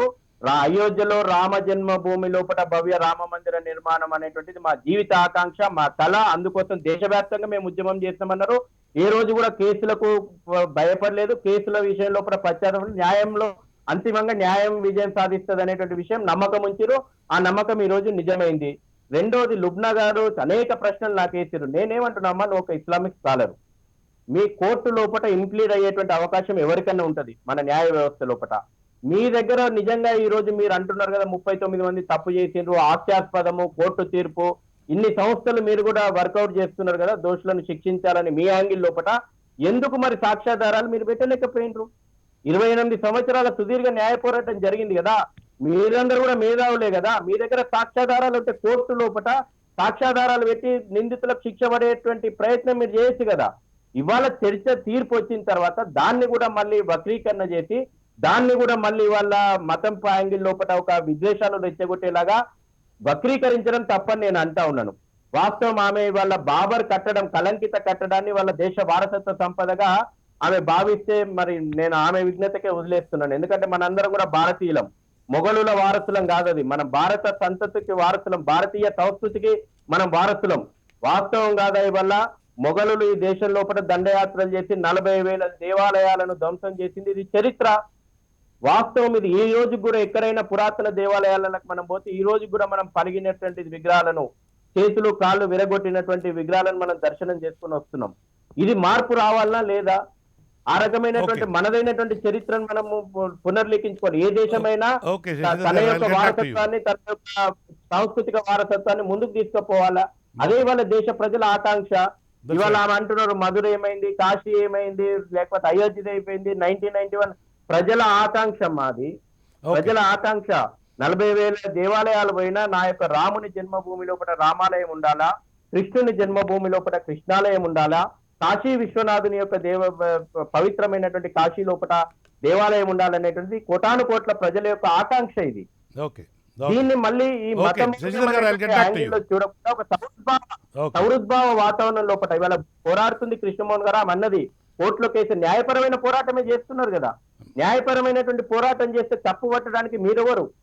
తప్పు పట్టే అంటే అవకాశం ఏమున్నది? మీరు చెప్పండి. ఇవాళ మీరు అయోధ్య లోపల న్యాయపరమైనటువంటి ఏ ఒక్క అవకాశంలో కూడా మీ యొక్క సాక్ష్యాధారాలను పెట్టి మీ తరఫున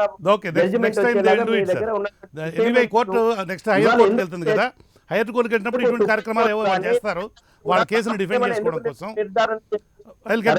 సాక్ష్యాధారాలు ఉన్నాయి. శశిధర్ గారు, న్యాయ పోరాటం ఖచ్చితంగా జరుగుతుంది. ప్రజల ఆకాంక్ష ప్రజలు చేస్తారు న్యాయ పోరాటం.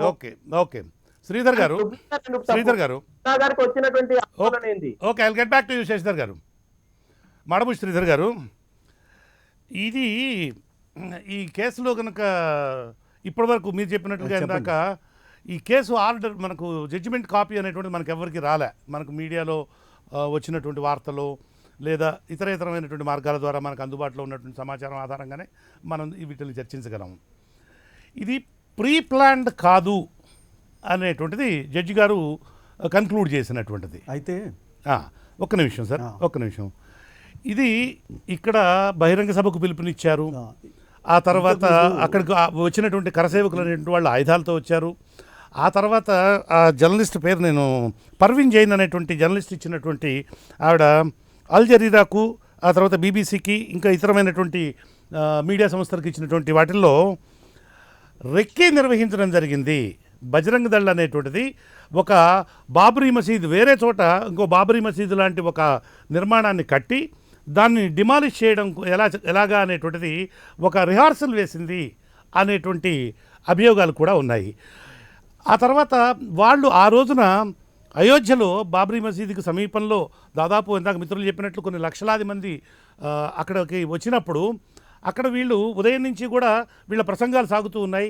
మధ్యాహ్నం అయ్యేటప్పటికే ఈ ప్రసంగాలు జనం అందరూ కూడా రెస్ట్లెస్ అయిపోయినారు. తర్వాత నంబర్ పెరిగింది. ఆ తర్వాత ఆటోమేటిక్గా మాబ్ అటువైపు వెళ్ళిపోయింది. అక్కడికి వెళ్ళి ఆ మసీదును కూల్చివేయడం జరిగింది. ఈ మొత్తం ప్రాసెస్లో ఈ నేతలు అటు విహెచ్పి విశ్వ హిందూ పరిషత్ నేతలు కానీ బీజేపీ నేతలు కానీ వీళ్ళు చేసినటువంటిది ప్రీ ప్లాన్డ్ కాదు, ఇది ఇన్స్టంటేనియస్ స్పాంటేనియస్గా జరిగింది అనేటువంటి రిమార్క్స్ జడ్జి గారు చేశారు ఆర్డర్లో. దీని మీద మీరు ఎట్లా రియాక్ట్ అవుతారు శ్రీధర్ గారు? ఇప్పుడు నేను ఈ మధ్య సమయంలో ఒక 10 పారాగ్రాఫ్స్ చూశానండి, most important paragraphs of the judgement. అందులో ఏమంటారంటే, వీరు బాబ్రీ మసీదు ఉన్న చోట దాని బదులు ఒక భవ్యమైన రామాలయం నిర్మించాలనే ఒక ఎజెండాతోటే ఈ కార్యక్రమాలు కరసేవకులు రావడము, పిలుపు ఇవ్వడము, రథయాత్రలు జరగడము, బీజేపీ ఎజెండా అదే కావడము, విహెచ్పి ఎజెండా కూడా అదే కావడం అనేది ఇప్పుడు మన మిత్రులు కూడా, ఈ ప్యానెల్లో ఉన్న మిత్రులు కూడా చెప్తున్నారు. అవన్నీ కాదనడం లేదు ఎవరు. అయితే ఎవరు కాన్స్పిరసీ చేశారు, ఎవరు నినాదాలు చేశారు, ఎవరు కూలగొట్టారు అనేది రుజువు చేయకపోతే వారిని శిక్షించడానికి వీలుండదు. ఇది పరిస్థితి. అయితే ఇప్పుడు జనరల్గా అందరూ కలిసి కూలగొట్టారని కంక్లూడ్ చేయాలన్నా, కోర్టు ముందుకు వచ్చిన నిందితులు ఈ పని చేయలేదు అని చెప్పాలా, చేశారు చేయలేదని చెప్పాలా? ఇది కోర్టులో ఉండే లిమిటేషన్ అండి. ఏ క్రిమినల్ కేసు అయినా మన జనరల్ అండర్స్టాండింగ్ పైన ఆధారపడి ఉండదు. జనరల్ ఇన్ఫర్మేషన్ పైన, నమ్మకాలపైన, మన విశ్వాసాలపైన, మన కమిట్మెంట్ పైన ఆధారపడి ఉండదు. అయితే మీరు అన్నట్టు బాబ్రీ మసీదు ఉన్న చోట ఆలయం కట్టాలని పిలిపించిన మాట వాస్తవం. కొందరు ఆయుధాలు, గుణపాలు అవి పట్టుకొని రావడం వాస్తవం. అందులో వాళ్ళంతా కరసేవకులు కావడం, వాళ్ళు కాషాయ బ్యాండ్ పెట్టుకొని మేము కరసేవకులమని వాళ్ళు ఓపెన్గా చెప్పడం వాస్తవం. మేము ఇది ఔరేక్ ధక్కా మారో ఔర్ గిరాదో బాబ్రీ మసీద్కో అని నినాదాలు ఇవ్వడం కూడా వాస్తవం. ఇవన్నీ కోర్టు కూడా ఒప్పుకుంటున్నది. కానీ మా ముందు నిందితులుగా ఉన్న వీళ్ళు ఈ నినాదాలు చేశారా లేదా అని అడిగితే దానికి సంబంధించిన జడ్జి గారు వీళ్ళందరినీ కరసేవకులుగా కాకుండా యాంటీ సోషల్ ఎలిమెంట్స్గా గుర్తించారు. ప్లీజ్ నేను చెప్పనియండి. ప్లీజ్ అది చెప్పాము, అది మనం మాట్లాడుకున్నాం. నేను ఇంకా కొన్ని వేరే పాయింట్స్ చెప్తున్నాను. ప్లీజ్. అయితే అందులో ఏమన్నారంటే, కొందరు కరసేవకులు ఎక్కిన మాట వాస్తవమే, కానీ ఎవరు రాళ్ళు వేశారు, ఎవరు ఆ డోమ్ మీదకి ఎక్కారు, ఎవరు బద్దలు కొట్టారు అనే విషయం స్పెసిఫిక్ ఎవిడెన్స్ వచ్చినప్పుడు ఈ సిబిఐ ఇన్వెస్టిగేటర్సు చెప్పిన సాక్ష్యంలో చూపిన నిందితులకి ఆ సంఘటనలకి సంబంధం చూపలేదు అని అన్నారు. తర్వాత వీడియోలు, ఆడియోలలో ట్యాంపర్ అయినాయని నేను ఇంతకుముందు కూడా మీతో అన్నాను. వీడియోలు, ఆడియోలు ట్యాంపర్డ్ అయినాయని కొందరు సాక్షులు చెప్పినట్టుగా పేర్కొన్నారు. ఎవరు ఈ జడ్జిమెంట్లో ఒక పారాగ్రాఫ్లో ఉంది అట్లా. అయితే ఒక 10 పారాగ్రాఫ్లు నేను చదవగలిగాను. ఈ జడ్జిమెంట్కి సంబంధించిన ఇంగ్లీష్ ట్రాన్స్లేట్ చేసిన 10 పారాగ్రాఫ్లలో ఏమంటారంటే జడ్జి గారు, ఇది స్పెసిఫిక్గా ఈ నిందితులే ఈ నినాదం ఇచ్చారని, ఈ నిందితులే కూలగొట్టారని, ఈ నిందితులే ప్రసంగం చేసి ఉపన్యాసాలు, రెచ్చగొట్టే ఉపన్యాసాలు ఇచ్చి పడగొట్టారని అనడానికి లేకపోగా, అశోక్ సింఘాల్ లాంటి విహెచ్పి నేతలు కొందరు పరిగెత్తిపోయి ఆ బాబ్రీ మసీద్ డోమ్ ఎక్కుతూ ఉంటే మీరు ఎక్కకండి, దాన్ని కూలగొట్టకండి, వాపసు వచ్చేయండి అని పిలిచినట్టుగా కొందరు చెప్పారని అన్నారండి. నేను మీకు ఇంతకుముందు కూడా ఒక మనవి చేశాను నేను మిత్రులందరికీ. ఏమిటంటే 350 మంది సాక్షులను ఎప్పుడైతే మీరు ప్రాసిక్యూషన్ వారు ప్రొడ్యూస్ చేస్తారో, నేను క్రిమినల్ జస్టిస్ సిస్టమ్ గురించి మాట్లాడుతున్నా. ఈ రాజకీయాల్లోకి వీళ్ళ కమిట్మెంట్లోకి నేను వెళ్ళటంలే, అది వేరే విషయం. వాళ్ళ గొడవ వేరే, నా గొడవ వేరే. నా గొడవ ఏమిటంటే ఇప్పుడు 350 మంది సాక్షులు ఉన్నారంటే కేసు బలంగా ఉన్నట్టు కాదు. వీకైనట్లు 350 మందిలో పరస్పర విరుద్ధంగా కాకుండా కన్సిస్టెంట్గా సాక్ష్యం చెప్పగలిగితేనే కేసు నిలబడుతుంది. అయితే మరి ఇది కావాలని చేశారా వద్దని చేశారా మనకు తెలియదు. మొత్తానికి పరస్పర విరుద్ధమైన స్టేట్మెంట్స్ ఇవ్వడం వల్ల ఈ వాయిస్ టెస్టింగ్ చేయలేదట. ఇప్పుడు ఒక ఆయన ఫలానా లీడర్ ఎక్స్ అనే లీడరు ఈ విధంగా రెచ్చగొట్టాడు అని ఆరోపణ కదా. ఆ విధంగా రెచ్చగొట్టాడా లేదా అనడానికి ఆయన వాయిస్ చూపిస్తే ఈ వాయిస్ ఇది ఒకటే అని మీరు సైంటిఫిక్గా రుజువు చేయాలి కదా టెక్నికల్గా, అది చేయలేదు. అట్లా చాలా లోపాలు ఉన్నాయి, ఈ పరస్పర వైరుధ్యాలు ఉన్నాయి. కనుక నేను మెటీరియల్ లేదని అనుకుంటున్నాను. కరసేవకులు కొందరు ఎక్కిన మాట వాస్తవమే, కానీ ఎక్కిన వాళ్ళ పేర్లు ఇందులో ఉన్నాయా లేదా ఇందులో ఏ పేర్లు ఉన్నాయో వాళ్ళు ఎక్కారా అనే దానికి లింక్ లేదు అని చెప్పారండి ఆయన. కాబట్టి ఇప్పుడు మనము ఒక ఇంత పెద్ద క్రిమినల్ కేసులో 28 ఏళ్ల క్రిమినల్ కేసులో 28 ఏళ్ల క్రితం సంఘటన చూసిన వాళ్ళు కూడా జ్ఞాపకం పెట్టుకొని చెప్పడం సాధ్యం కాదు. కనుక ఈ నిర్దోషులు అని ప్రకటింపబడిన వాళ్ళంతా నిజంగా నిర్దోషులు కాకపోవచ్చు, కానీ వాళ్ళు దోషులు అనడానికి సాక్ష్యం లేదనే. ఇప్పుడు ఎవిడెన్స్లో 3 ఉంటాయండి మాటలు: ప్రూవ్డ్, నాట్ ప్రూవ్డ్, డిస్ప్రూవ్డ్ అని 3 ఉంటాయి. ప్రూవ్డ్ అంటే నేరం రుజువైంది, వీడే నేరస్తుడు అనడం. నాట్ ప్రూవ్డ్ అంటే, డిస్ప్రూవ్డ్ అంటే వీళ్ళు కాదు, ఈ ఛార్జ్షీట్లో పేర్కొన్న 1, 2, 3 నిందితులు కాదు, ఇంకో 9వ నిందితుడు ఎవడో వచ్చి వాడు మన కోర్టు ముందుకు రాలేదు, వాడు చేసిపోయినాడు అంటే డిస్ప్రూవ్డ్ అంటారు. అంటే వీళ్ళు నేరస్తులు కారు అని ప్రూవ్ కావడం డిస్ప్రూవ్డ్. ఇంకోటి ఏమిటంటే నేరస్తులని రుజువు కాలేదు అనేది నాట్ ప్రూవ్డ్ అంటారు. దీన్ని NOT, నాట్ ప్రూవ్డ్. వీళ్ళంతా నాట్ ప్రూవ్డ్ కేటగిరీలోకి వస్తారు. నాట్ ప్రూవ్డ్ అంటే ఎందుకు నాట్ ప్రూవ్డ్ ఎట్లా అవుతారంటే, తగిన వాళ్ళు నేరస్తులే అయినా నేరస్తులే అని చెప్పడానికి తగిన సాక్ష్యాలు కోర్టు ముందు లేవు అని అంటారు. అంతే. సాక్ష్యాలు ఇంకెక్కడో ఉండొచ్చు, ఉండకపోవచ్చు, అవి కోర్టు ముందుకు రావచ్చు, రాలేదని చెప్తున్నారు. సిబిఐ వాళ్ళు తేలేదని చెప్తున్నారు. ఇక్కడ సిబిఐ యొక్క అసమర్థత, సిబిఐ యొక్క ప్రతిష్ట, సిబిఐ కొన్ని ఏవైతే లింకులు చూపించాలనో ఆ లింకులు చూపించలేని బలహీనత, తర్వాత ఆ చూపిన వీడియోలు ఆడియోలు ఒరిజినల్ ఆడియోలు కాదు, ట్యాంపర్ చేయబడిన ఆడియోలు అనే అభిప్రాయం కలిగేట్టుగా మెటీరియల్ కోర్టు ముందు ఉండడం వల్ల వీళ్ళెవరూ ఇందులో ఉన్న వాళ్ళు నేరస్తులు కారు అని అన్నారు. ఇప్పుడు లక్షలాది మంది ఎవరో తెలియని పేర్లు చెప్పని నిందితులు బాబ్రీ మసీదు కూలగొట్టారు అని అంటే ఈ తెలియని వాళ్ళని ఎట్లా శిక్షిస్తుందండి కోర్టు? చెప్పండి, ఎట్లా శిక్షిస్తుంది? కనుక మేమే నిర్దోషులమని చెప్పుకోవడానికి వీల్లేదు, వీళ్ళే దోషులని కూడా చెప్పడానికి వీల్లేదు అని కోర్టు తీర్పు సారాంశం అండి. ఇక సుప్రీంకోర్టులోనూ మిగతా కోర్టులో సివిల్ కేసులలో, సివిల్ కేసు అంటే ఏంటండి? సివిల్ కేసు అంటే భూమి తగాదా, కబ్జా తగాదా, ఎవరి స్వాధీనంలో ఉంది అనే తగాదా. ఆ తగాదాలో వచ్చినప్పుడు ఏం చెప్పారంటే, అలహాబాద్ హైకోర్టు మనకు ఇంతకుముందు 8,000 పేజీల తీర్పు చెప్పిందండి అయోధ్య మీద.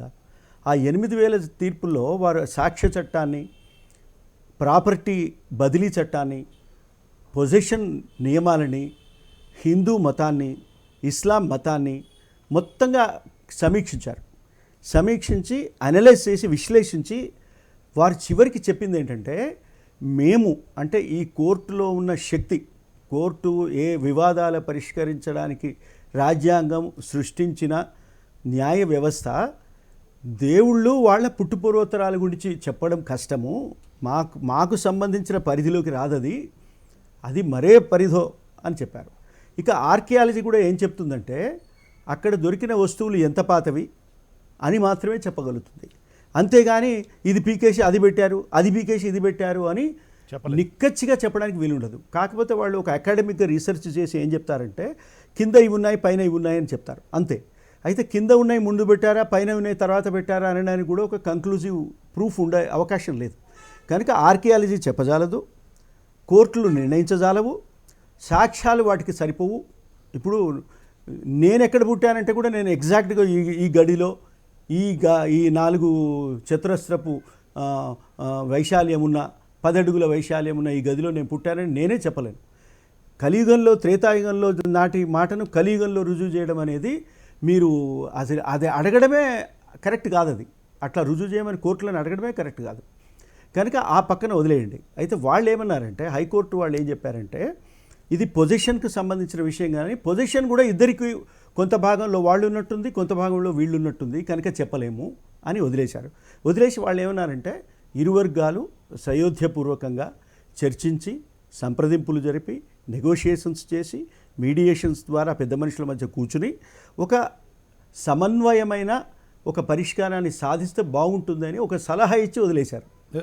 అలహాబాద్ హైకోర్టు జడ్జిమెంట్లో అప్పుడు ఫైజాబాద్లో ఇక్కడ లక్నో బెంచ్ వాళ్ళు ఇచ్చిన తీర్పు అది. ఇచ్చిన బెంచ్ లక్నో బెంచ్ ఇచ్చిన తీర్పు అది. తర్వాత ఏమైందంటే సుప్రీంకోర్టుకు వచ్చింది. సుప్రీంకోర్టులో ఏం జరిగిందో మీరు చూశారు. సుప్రీంకోర్టులో వాళ్ళు ఏమన్నారంటే, ఈ భూమి మేము వీళ్ళకి ఇస్తున్నాం, మీరు ఇంకా కొంత భూమి అక్కడ ఇవ్వండి అని చెప్పారు, అంతే. దాంట్లో కూడా ఏ నిర్ధారణ జరగలే. కాబట్టి మీరు నిర్ధారణ జరిగింది జరగలేదనే చర్చలోకి వెళ్ళకండి, ఇప్పుడు అది అనవసరం. ఇప్పుడు it's a thing of past. 2019లో చాలామంది పెద్దవాళ్ళు ఏమన్నారంటే, సుప్రీంకోర్టు తీర్పుల్లో లోపాలున్నమాట వాస్తవమే, కొన్ని లీగల్లీ బేస్డ్ కంక్లూషన్స్ రాలేదు అన్నమాట కూడా వాస్తవమే. సుప్రీంకోర్టే ఆ మాట చెప్పింది, వేరే ఎవరు అనడంలే. సుప్రీంకోర్టు ఏం చెప్పిందంటే, ఈ పాయింట్ మీద మేము కంక్లూడ్ చేయలేకపోతున్నాము, ఈ పాయింట్ మీద మాకు చివరి ఆఖరి కంక్లూషన్ ఏమిటో మాకు తెలియదు, ఈ సాక్ష్యాలు అట్లా కంక్లూడ్ చేయడానికి సరిపోవు. కనుక మేమేమంటున్నామంటే, ఇది విశ్వాసాలకు అనుగుణంగా ఉన్న ప్రదేశం కనుక, కోట్లాది మంది రామాలయం కట్టాలని కోరుకుంటున్నారు కనుక ఇక్కడ రామాలయం కట్టండి, ముస్లిమ్స్ కూడా పెద్ద మనసు చేసుకొని వాళ్ళు ఇచ్చే కొంత ఎకరాల స్థలం పెట్టుకొని అక్కడ మీరు భవ్యమైన మసీదు అయోధ్యలోనే ఇంకోటి కట్టుకోండి అని అంటే వాళ్ళు కూడా ఒప్పుకున్నారు. అయితే ఇదొక హైకోర్టు సూచించిన సయోధ్యని సుప్రీంకోర్టు కూడా సూచించింది. సుప్రీంకోర్టు సూచించడమే కాక ఒక అథారిటేటివ్గా ఒక పరిష్కార మార్గాన్ని కూడా వాళ్ళ ముందు ఉంచింది. అది ఒప్పుకున్నారు. కొన్ని నిరసనలు ఉన్నమాట వాస్తవమే, కొన్ని నిరసనలు, వ్యాఖ్యానాలు, విమర్శలు ఉన్నమాట వాస్తవమే. కానీ ఈ రగులుతున్న 50 సంవత్సరాల నుంచి రగులుతున్న ఈ దేశాన్ని అల్లకల్లోలం చేస్తున్న, రాజకీయాలకు ప్రాతిపదికగా మారిన, ప్రజలు ఓట్లు వేయడానికి కారణంగా మారిన ఈ రగులుతున్న ఈ సమస్యని ఒక రకంగా పరిష్కరించుకుంటే బాగుంటుంది అనే ఒక సదుద్దేశాన్ని ఈ సుప్రీంకోర్టు తీర్పు ద్వారా సాధించుకోగలిగామనే సంతృప్తిని చాలామంది వ్యక్తం చేశారు. అందులో లోపాలున్న మాట వాస్తవమే, లోపాలను విమర్శించదలుచుకున్న వాళ్ళు విమర్శించవచ్చు, అది వేరే విషయం. ఇది భావ ప్రకటన స్వేచ్ఛకు సంబంధించిన ఈ స్వాతంత్రంలో సుప్రీంకోర్టు తీర్పును కూడా విమర్శించవచ్చు, తప్పేం లేదు, దానికి ఘోరంగా ఉరిదిగారు. కాకపోతే సుప్రీంకోర్టు డబ్బులు తీసుకొని ఇచ్చింది, కుల పక్షపాతంతో ఇచ్చింది అని అంటే కంటెంప్ట్ ఆఫ్ కోర్ట్ అవుతుంది. అదర్వైజ్ మీరు విమర్శించవచ్చని కంటెంప్ట్ ఆఫ్ కోర్ట్ యాక్ట్లో ఉంది, రాజ్యాంగంలో ఉంది, అన్నిట్లో ఉంది. కాబట్టి ఎవరైనా, ఇప్పుడు ప్యానెల్లో ఉన్న వాళ్ళైనా, మీరైనా, నేనైనా, ఇంకెవరైనా కూడా అది విమర్శించే స్వాతంత్రం అనేది 19(1)A కింద ఉంటుంది. దాని జోలికి కూడా పోకండి, ఇప్పుడు అనవసరం. అయితే మనం తెలుసుకోవాల్సింది ఏమిటంటే, ఇప్పుడు క్రిమినల్ కేసు వేరు, సివిల్ కేసు వేరు, ఒకటి పాయింట్. రెండోది, క్రిమినల్ కేసులో క్రైమ్ జరిగింది వాస్తవమే, కానీ క్రిమినల్స్ ఎవరు అనేది రుజువు చేయాల్సిన బాధ్యత ఉంటుంది. అయితే క్రిమినల్స్ ఎవరైనా ఎట్లా రుజువు చేస్తారు మీరు? సాక్ష్యాలు సరిపోయినాయా లేవా అని ఎవరు చెప్పాలి? కోర్టు చెప్పాలి. కోర్టు చెప్పింది. ఇక్కడికి ఎవరికైనా దీని మీద సందేహాలు ఉంటే అప్పీల్కి పోవచ్చు. ఆ అప్పీల్ ఎన్నాళ్ళు పడుతుందో మనకు తెలియదు, హైకోర్టు ఏం చేస్తుందో మనకు తెలియదు, కానీ ఖచ్చితంగా దీన్ని హైకోర్టుకి తీసుకెళ్తారండి. ఇప్పుడు సిబిఐ వాళ్ళే తీసుకెళ్తామంటున్నారు. ఎందుకంటే సిబిఐని ఏమన్నారు వీళ్ళు, మీరు ఎవిడెన్స్ అవి ప్రొడ్యూస్ చేయలేదు, కావాల్సిన ఎవిడెన్స్ లింకు చూపలేదు, తర్వాత ఇందులో ఇదేమిటి ట్యాంపర్డ్ ఎవిడెన్స్ అని కొందరు చెప్పారు అని అన్నారు. అంటే ఇప్పుడు సిబిఐ కూడా ఒక సవాల్ ఇది. కనుక సిబిఐ వాళ్ళే తీసుకెళ్తారు దీన్ని, అప్పీల్కి ఖచ్చితంగా తీసుకెళ్తారు. హిందువులు, ముస్లింలు పక్కన పెట్టండి, వాళ్ళు కూడా వెళ్తే వెళ్ళొచ్చు, వెళ్ళకపోతే వెళ్ళకపోవచ్చు. కానీ సిబిఐ ఖచ్చితంగా అప్పీల్కి తీసుకువెళ్ళడానికి మేము స్టడీ చేస్తున్నామని అప్పుడే ఒక స్టేట్మెంట్ వచ్చింది. కనుక హైకోర్టుకు పోతుంది. అప్పుడు కూడా మళ్ళీ మనం ఇట్లాగే కూర్చొని మాట్లాడుకుంటాం. ఇది అంత తొందరగా తెగే సమస్య కాదు. కాకపోతే ఈ నాయకులు 92, 86, 88 ఇయర్స్ ఉన్న పెద్ద నాయకులకి ఒక పెద్ద రిలీఫ్. వారు ప్రశాంతంగా మేము నేరస్తులం కాము అని గుండె మీద చేయి వేసుకొని వాడు ప్రశాంతంగా ఉండొచ్చు. అందుకని ఇది ఉపయోగపడుతుందండి. Okay, thank you. Lubna madam, ఈ కేసు దీంట్లో సిబిఐ, ప్రాసిక్యూటింగ్ ఏజెన్సీ సిబిఐ, మనకు జడ్జిమెంట్ ఇచ్చినటువంటిది సిబిఐ ప్రత్యేక కోర్టు. ఇది సిబిఐ వైఫల్యంగా చాలా స్పష్టంగా కనపడుతోంది. అందులో ఏమీ ఇదేం లేదు. జడ్జి గారు ఆ మాటలు కూడా చెప్పారు. అంటే ఇప్పుడు కాంగ్రెస్ మిత్రులు చెప్పినట్లు, ఇందాక శశిధర్ గారు చెప్పినట్లు, కాంగ్రెస్ గవర్నమెంట్లో ఉన్నప్పుడు సిబిఐని, సెంట్రల్ ఏజెన్సీ అయినటువంటి సిబిఐని మిస్యూజ్ చేసింది, అనేక రకాలుగా మిస్యూజ్ చేసింది. అసలు ఏ పార్టీ పవర్లో ఉన్నా కూడా సెంట్రల్ ఏజెన్సీ, అది ఎన్ఫోర్స్మెంట్ డైరెక్టరేట్ కావచ్చు, మరొకటి కావచ్చు, అన్నింటినీ సెంట్రల్ ఏజెన్సీస్ని మిస్యూజ్ చేయడం అనేటువంటి జరుగుతుంది. ఇప్పుడు కేంద్రంలో ఉన్నటువంటిది భారతీయ జనతా పార్టీ కాబట్టి సిబిఐ వైఫల్యానికి దీనికి ఏమైనా సంబంధం ఉందని అనుకుంటున్నారా మీరు? అంటే సిబిఐ సరిగా యాక్ట్ చేయలేకపోయింది, వీళ్ళని ముద్దాయిల్ని దోషులుగా రుజువు చేయలేకపోయింది, నేరస్తులుగా రుజువు చేయలేకపోయింది అనేటువంటి అభిప్రాయం ఏమైనా ఉందా మీకు?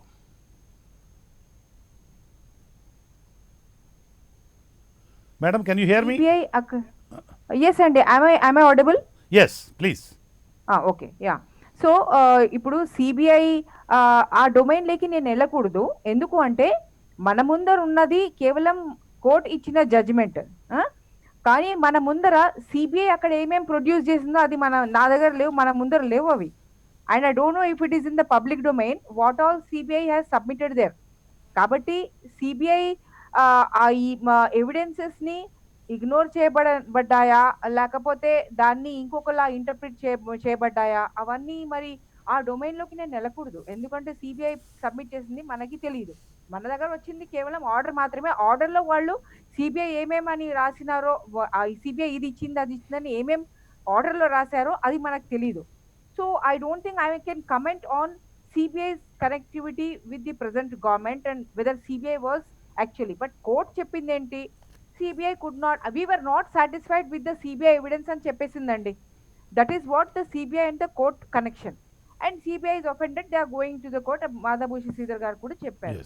కానీ ఇక్కడ మనకి ఇప్పుడు ఇండియా టు మూవ్ అహెడ్, ఎందుకంటే ఇండియా పెరిల్లో ఉన్నది. అండ్ ఇప్పుడు ఒకటే ఒక ముక్క, ఈ ప్రతి ఇన్స్టిట్యూషన్ ఆటోనామస్ అన్నది ప్రభుత్వం సేక్రెడ్గా దాన్ని వదలాలి. Each institution should be given its autonomy so that they must be able to. And in fact వాళ్ళు తప్పు చేస్తుంటే వీళ్ళు పట్టుకోవాలి ప్రభుత్వం అన్నది. కానీ ప్రస్తుతం వేరే ఇన్స్టిట్యూషన్స్ దగ్గర ఓపెన్గా మనం చూస్తున్నాము, అది అట్లా జరగట్లేదు. But right no in this particular order కేసులో మళ్ళీ మనము ఇది కాన్స్పిరసీ గురించి ఒక చిన్న మాట అండి. ఇక్కడ ఈ అప్పుడు కళ్యాణ్ గారు చీఫ్ మినిస్టర్ ఉండే, సుప్రీం కోర్టు ముందర ఆయన ఎష్యూరెన్స్ ఇచ్చారు కోర్టు ముందర ఏంటి, ఆ మస్జిద్ని మేము పగలగొట్టము అనేసి, పగలగొట్టకుండా చూసుకుంటాను, నేను హామీ ఇస్తున్నాను, ఎంతమంది వస్తున్నారు లోపలికి, మరి కర్ఫ్యూ పెడతారా, అది ఇది అని చాలా జరిగినాయి. ఇప్పుడు మరి ఆ పాయింట్ ఏంటండి, కాన్స్పిరసీ కాదు, ప్రీ ప్లాన్డ్ కాదు, కాన్స్పిరసీ పక్కన పెట్టండి, ప్రీ ప్లాన్డ్ కాదు అంటున్నారు. ప్రీ ప్లాన్డ్ కాకపోతే వాళ్ళు రావడం ఏంటి, సుప్రీం కోర్టు లాంటి కోర్టు ముందరేమో ఎష్యూరెన్స్ ఇవ్వడం ఏంటి? How can a CBI court tell today the whole world it is not pre-planned? So when we want to exonerate somebody, can we interpret it differently and just it's not about the Muslims, it's not about the masjid, it's not about the temple, it is about truth, it is about satyameva jayate. ఆ ధర్మాన్ని మనం, did we uphold the seat of the ధర్మంగా చేసినామా, న్యాయంగా చేసినామా? నాకు అది ఒక్కటే ఫికర్ ఉన్నది, నాకు ఆ మస్జిద్తో ఫికర్ లేదు, నాకు దేంతోనూ నాకు ఫికర్ లేదు. నాకు కావాల్సింది ఏంటి, అక్కడ సరిగ్గా చేయడం. ఇక్కడ నాకు పరోక్ష ఓపెన్గా నాకు కనిపిస్తుంటే వాళ్ళేమో వాళ్ళు ప్రీ ప్లాన్డ్ కాదు అని చెప్పడానికి 100 ఇప్పుడే ఉన్నాయి చెప్తున్నాం మనం, దానికి సమాధానం లేదు. పైగానేమో వీళ్ళకి చెప్పింది హాస్యాస్పదం ఏంటండి, వాళ్ళు యాంటీ సోషల్ ఎలిమెంట్స్ పైకి ఉన్నారంట, వీళ్ళు వాళ్ళని ఆపిన దానికి ఆ ఆర్డర్లో ఏమన్నా రాస్తే I will be happy to listen to that అండి. ఎందుకంటే ఇన్నాళ్ళు వాళ్ళు చాలా భరించారు, మరి వీళ్ళే కనుక ఆపి ఉన్నట్టయితే ఆ ఎవిడెన్సెస్ లోకమంతా చూడాలి. ఎందుకంటే అద్వానీ గారు, ఉమా గారు వాళ్ళ మీద తోసినట్టు కాదా, మరి తప్పు కదా? మరి ఆపిన పాయింట్ ఈ రోజే ఎందుకు వచ్చింది బయటికి? ఇన్నాళ్ళు వాళ్ళు ఎందుకు చెప్పలేదు, ఉమా గారు ఎందుకు చెప్పలేదు, నేను ఆపడానికి ప్రయత్నం చేసిన బాబరీ మస్జిద్ కూడగొట్టడానికని? ఆవిడ పైగా విరుద్ధంగా చెప్పారు. ఆవిడ అన్నారు, I'm very happy, I was a part of that entire thing that demolish the మస్జిద్ అన్నారు ఆవిడ. అద్వానీ గారు ఈరోజు ఏమన్నారు, I'm happy, Rama Janmabhoomi movement, I was part of it and everything has happened, BJP government party is happy అన్నారు. So ఇప్పుడు ఎందుకు నేను comedy అంటున్నా, ఈ జడ్జ్మెంట్ ఒక కామెడీ. ఎందుకు అంటే అక్యూజ్ తామంటున్నారు, మేము ఉన్నాము, we are happy, we are a part of that అనేసి, మేము జన్మధర్యమైంది, మా ఫెయిత్ అప్హోల్డ్ చేసుకున్నామేమో అంటున్నారు. అట్లాంటప్పుడు సిబిఐ కోర్ట్ ఏమో అదంతా దాని మీద ఒక పరదా వేసేసి, లేదు వీళ్ళు పైగా వీళ్ళేమో ఆపడానికి ప్రయత్నం చేశారంటే let us know, the world should know what they did to stop the criminality of demolishing a heritage structure of our country. More than a Masjid, it's an architectural Marvel. అది ఎవడు లోకంలో మళ్ళీ కట్టలేనటువంటి కట్టడం అంది, అది ఆర్కిటెక్చరల్ మార్వెల్ తెలుసా. ఈ రోజు మన ఇంజనీర్లు, మన ఆర్కిటెక్చర్ వాళ్ళు వెళ్ళి చదువుకోవాల్సిన ప్లేస్ అది. దాన్ని ఒక ట్రెజర్ ని పడగొట్టినారు. నాకు అది చాలా ఎక్కువ. ఒక మస్జిద్ అంటే ఒక కొంతమందికి అది, కానీ ఆర్కిటెక్చరల్ మార్వెల్ అనేది యావత్ లోకంకి చెందుతుంది, యావత్ ఇండియాకి చెందుతుంది. ఒక రెవెన్యూ, ఒక ఫుట్ఫాల్ ప్రింట్, టూరిస్ట్ ఫుట్ఫాల్ పెంచగలిగే స్థలం అది. ఆ దృక్పథంలోనే నేను చూస్తున్నా దాన్ని.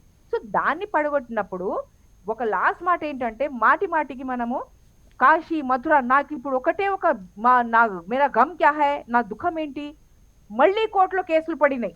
ఆ మథుర అంటున్నారు, కాశీ అంటున్నారు, 30,000 మస్జిద్ అని అంటున్నారు. ఎక్కడ తీసుకెళ్తున్నాం దేశం అన్నది. ఒకటే ఒక మాట అండి, ఇప్పుడు శశి గారు కూడా అన్నారు, మన రెడ్డి గారు కూడా అన్నారు, పడగొట్టిండ్రు, వాడు వచ్చాడు. నేను ఒకటే అంటున్నాను, ఎన్ని టెంపుల్స్ లో ముఘల్ వాళ్ళ రాజులు ఇచ్చిన ఫిర్మాన్లు ఉన్నాయండి టెంపుల్స్ లో. ప్రతి టెంపుల్ గర్భగుడిలో వీళ్ళు రాజులు, ఈ ముఘల్ రాజులు, ఈ ముస్లిం రూలర్స్, సో కాల్డ్ ముస్లిం రూలర్స్, వీళ్ళు ఇచ్చిన ఫిర్మాన్లు ఉన్నాయండి ఆ టెంపుల్ కోసం వాళ్ళు ఇచ్చింది. మరి అవి ఎందుకు చెప్పరండి? వీళ్ళు పడగొట్టారేమో, సరే మీ దగ్గర ఆధారం ఉన్నాము, మరి ఇవి కూడా చెప్పండి. ఏమంటే ఇక్కడ మనిషి మధ్యన మనము ఎంత కలుపుగోలుగా వెళ్తామో అది మన గొప్పతనం. వన్ విడిదీయడంలో మన గొప్పతనం లేదు. మనం కేర్ఫుల్ గా అందుకని మాట్లాడాలి, కేర్ఫుల్ గా స్టెప్స్ తీసుకోవాలి. ఒక సెన్సిటివ్ టైమ్స్ లో ఉన్నాము, ఇండియాని మనం ఎహెడ్ గా తీసుకోవాలి. ఎహెడ్ గా ఎథికల్స్ లో మనం ఎక్కువ ఉండాలి, హెల్త్ లో, వీటిలో మనం ఎక్కువ ఉండాలి. కానీ ఎన్ని మస్జిద్లు పడగొట్టి, ఎన్ని దేవాలయాలు కట్టడం, ఎన్ని చర్చిలు పడగొట్టడం, అది కాదు మన గొప్పతనం అని చెప్తున్నానండి. Thank you Lubna madam, thank you. I will get back to you. Guruva Reddy గారు, ఇందాక మన ఇద్దరి మధ్య కొంచెం ఆల్టర్కేషన్ అయినటువంటి దాన్ని నేను ప్రస్తావించదలుచుకున్నాను. ఏం లేదు, ఒక చిన్న మాట. ఇప్పుడు సుప్రీంకోర్టు దీన్ని it is a criminal act అని అంటూ చెప్పింది లోగడ లాస్ట్ ఇయర్ ఇచ్చినటువంటి జడ్జిమెంట్లో. ఇప్పుడు ఈ ఆర్డర్లో it is a spontaneous act, it is not a pre planned act అని అంటున్నారు. కెన్ యూ కైండ్లీ ఎక్స్ప్లెయిన్ దీన్ని కొంచెం ఎక్స్ప్లెయిన్? నేను లాయర్ని కాదు, శ్రీధర్ గారు దాన్ని బాగా ఎక్స్ప్లెయిన్ చేస్తారు, కానీ నేను అవుట్లైన్ చెప్పగలుగుతా. ఏంటంటే ఏం చెప్పినా మీరు ఏమంటారంటే సుప్రీంకోర్టు చెప్పింది అది క్రిమినల్ యాక్ట్ అని.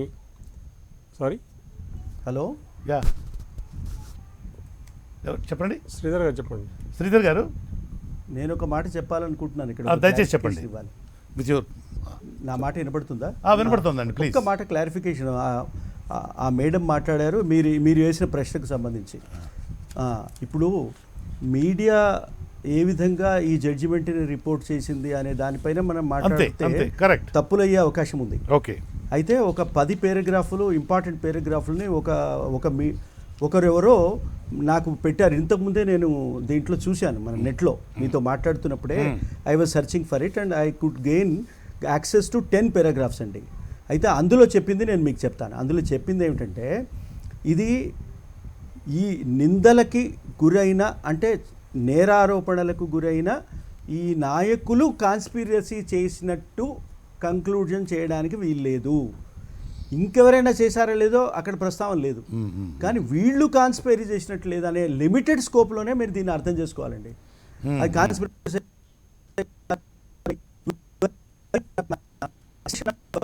Logical extents of somebody's conclusions అట్లా చేయకూడదు మనం. ఇక్కడ జడ్జిమెంట్ని ఏ విధంగా అర్థం చేసుకోవాలంటే, ఎప్పుడైతే ఏ నిందితులైతే సిబిఐ కోర్టు ముందు ఉంచిందో వాళ్ళు కుట్ర చేసినట్టు రుజువు కాలేదు, సాక్ష్య సామగ్రి లేదు అన్నారు. అంతే, కుట్రలే జరగలేదు, అసలు కూలనే లేదు అని అనలేదు. అది ఒక క్లారిఫికేషన్ మీకు చెప్దాం అనుకున్నా. ఇప్పుడు ఇంకా మీరు మాట్లాడండి. That's right. లుబ్నా గారి ఆకాంక్ష ఏంటంటే, దేశం భవిష్యత్తు ముందుకెళ్ళాలి, ఈ మసీదులు కూడా కొట్టడం కరెక్ట్ కాదు అని చెప్తున్నాను. నేను ఒప్పుకుంటా వారితో. ఇక్కడ ఏంటంటే ఇష్యూ ఏంటంటే, మనం రామజన్మభూమి కంపారిజన్, ఇప్పుడు మధుర కానీ మిగతా కాశీ కానీ కంపారిజన్ తీసుకుంటే, హిస్టారికల్గా మనకు వేదిక్ టైం నుంచి ముందు నుంచి కూడా ఉన్న మా దేవుడికి సంబంధించిన స్థలాలు అవి, వాటి మీద మేము గట్టిగా కొట్లాడతామనేది, మా ధర్మం కోసం మేము కొట్లాడతామనేది ఒక ప్రతిపాదన. దాని మీద కేసులు నడుస్తూ ఉన్నాయి, కొట్లాట నడుస్తూనే ఉంటుంది. అది విహెచ్పి చేస్తూ ఉంటుంది, బీజేపీ చేస్తుంది, ఇస్లామిక్ సంస్థలు వ్యతిరేకిస్తుంటాయి, కాంగ్రెస్ వ్యతిరేకిస్తుంటుంది. అది పొలిటికల్ ప్రాసెస్.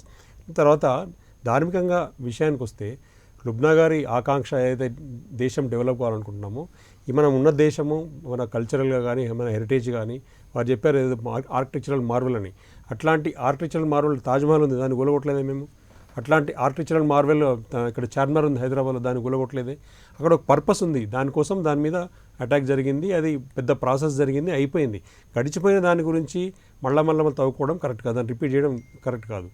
దేశం ముందుకెళ్తుంది, భవిష్యత్తు ఇప్పుడు నరేంద్ర మోడీ గారి గవర్నమెంట్ నడుస్తుంది. 6 సంవత్సరాలు మిగతా కూడా ఉన్నాయంటున్నారు కదా మీరు. చెప్తానండి, అదే అక్కడికే వస్తున్నాను నేను. ఏమంటానంటే ఎక్కడెక్కడైతే ఇప్పుడు గుళ్ళు కూలగొట్టబడ్డాయో, ఎక్కడెక్కడైతే గుళ్ళ స్థలాల్లో ప్లేసుల్లో మసీదు నిర్మించబడ్డాయో, ఎక్కడెక్కడైతే అక్రమంగా గుళ్ళు డెమాలిష్ చేసి ఇది మన మసీదులు కట్టి ఉన్నాయో అటువంటి వాటి విషయమే మాట్లాడుతున్నారు అక్కడ. మిగతా ఎక్కడ కూడా మసీదులు ఇక్కడ హైదరాబాద్ తీసుకున్నా, మీరు ఢిల్లీ తీసుకున్నా, బాంబే తీసుకున్నా కానీ ఒక ప్లేస్లో మొదటి నుంచి కూడా ఆరిజిన్ అయిన మసీదు జోలికి ఎవరు పోవట్లేదు. కాబట్టి ఆ విషయం ఇక్కడ అప్రస్తుతం. అది జరుగుతూనే ఉంటుంది. దానికి కోర్టులు ఉన్నాయి, దానికి మనకు చట్టాలు ఉన్నాయి, వాటికి టేక్ కేర్ చేస్తాయి.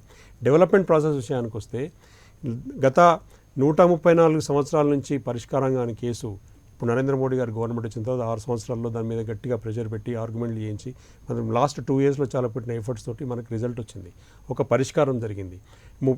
ఎవిడెన్సే సరిగ్గా లేని ఫ్యాబ్రికేటెడ్ ఎవిడెన్స్ని సిబిఐ కోర్టు ఏదైతే అభిప్రాయపడ్డదో దాంట్లో ఏదైతే ఫ్రేమ్ చేయబడ్డ ఈ నాయకులు 32 మంది నాయకులు, చనిపోయినంతకుముందు 17 మంది నాయకులు ఉన్నారు, వాళ్ళ మనసు క్షోభపడే విధంగా వాళ్ళను ఫ్రేమ్ చేశారనేది మా ఆరోపణ. దాంట్లోంచి ఈరోజు వాళ్ళు ఫ్రీ అవ్వడము మేము సంతోషించదగ్గ విషయం. డెవలప్మెంట్ విషయానికి వస్తే మీరు గుళ్ళు మసీదులు దాని మీద డెవలప్మెంట్ మనం కంపేర్ చేయాల్సిన అవసరం లేదు. డెవలప్మెంట్కి మోడర్నైజేషన్, టెక్నాలజీ, మన జీడిపి గ్రోత్, ఎకానమీ, మన ఎంప్లాయ్మెంటు, ఎవల్యూషను అదంతా వేరు.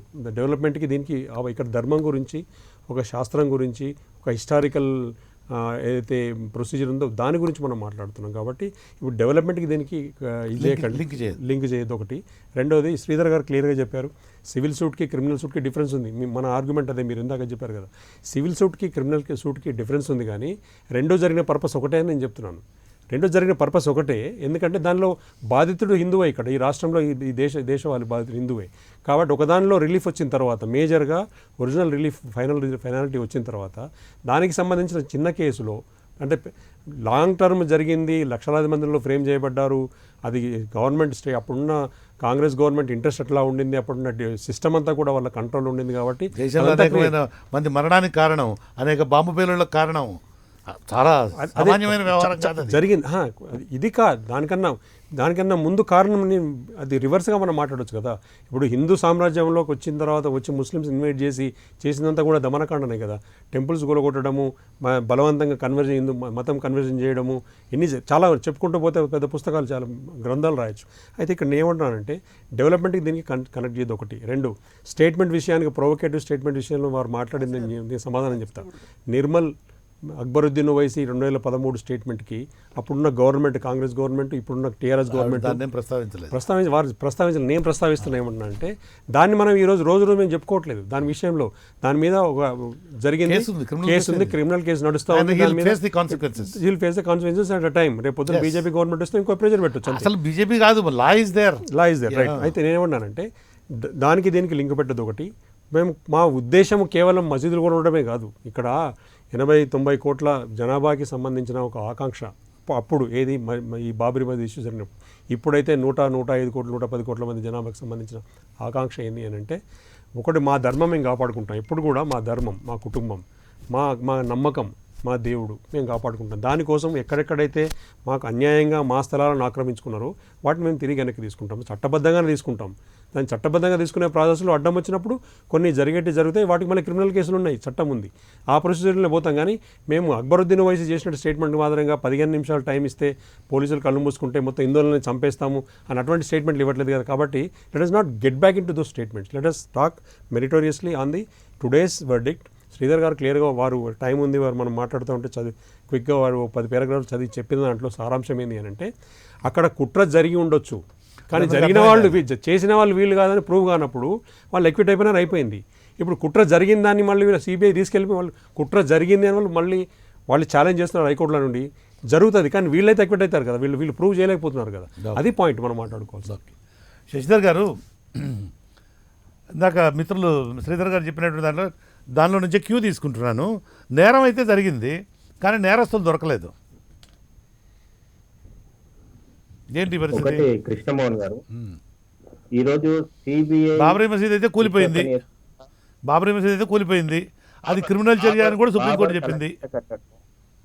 కృష్ణమోహన్ గారు, నేను మొదటి నుంచి కూడా చెప్తున్నాను, ఈరోజు మజీద్ అనేటువంటిది అక్కడ నిరూపణ కాలేదు, బాబర్ కట్టడమే. ఈ రోజు కూడా నేను మీడియాకి అప్పీల్ చేస్తా ఉన్నాను, ఇప్పుడైనా కనీసం అది బాబర్ మజీద్ అని మాట్లాడడం, ఇక ముందైనా మీడియా కూడా దీనికి ముగింపు పలకాలని నేను కోరుకుంటున్నాను.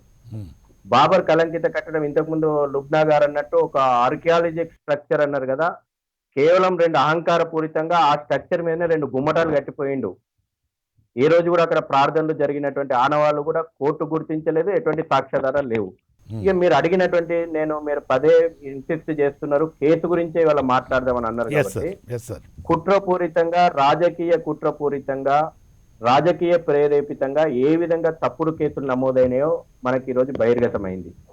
కృష్ణమోహన్ గారు 13వ తేదీన ఒక నమోదైనటువంటి ఒక ఎఫ్ఐఆర్, 13/12/92లో నమోదైనటువంటి ఒక ఎఫ్ఐఆర్, 27/8/93లో నమోదైనటువంటి మరో ఎఫ్ఐఆర్, 2 ఎఫ్ఐఆర్లకు సంబంధించి ఇవాళ 2300 పేజీల తీర్పు ప్రత్యేక న్యాయస్థానం సిబిఐ ఇచ్చింది.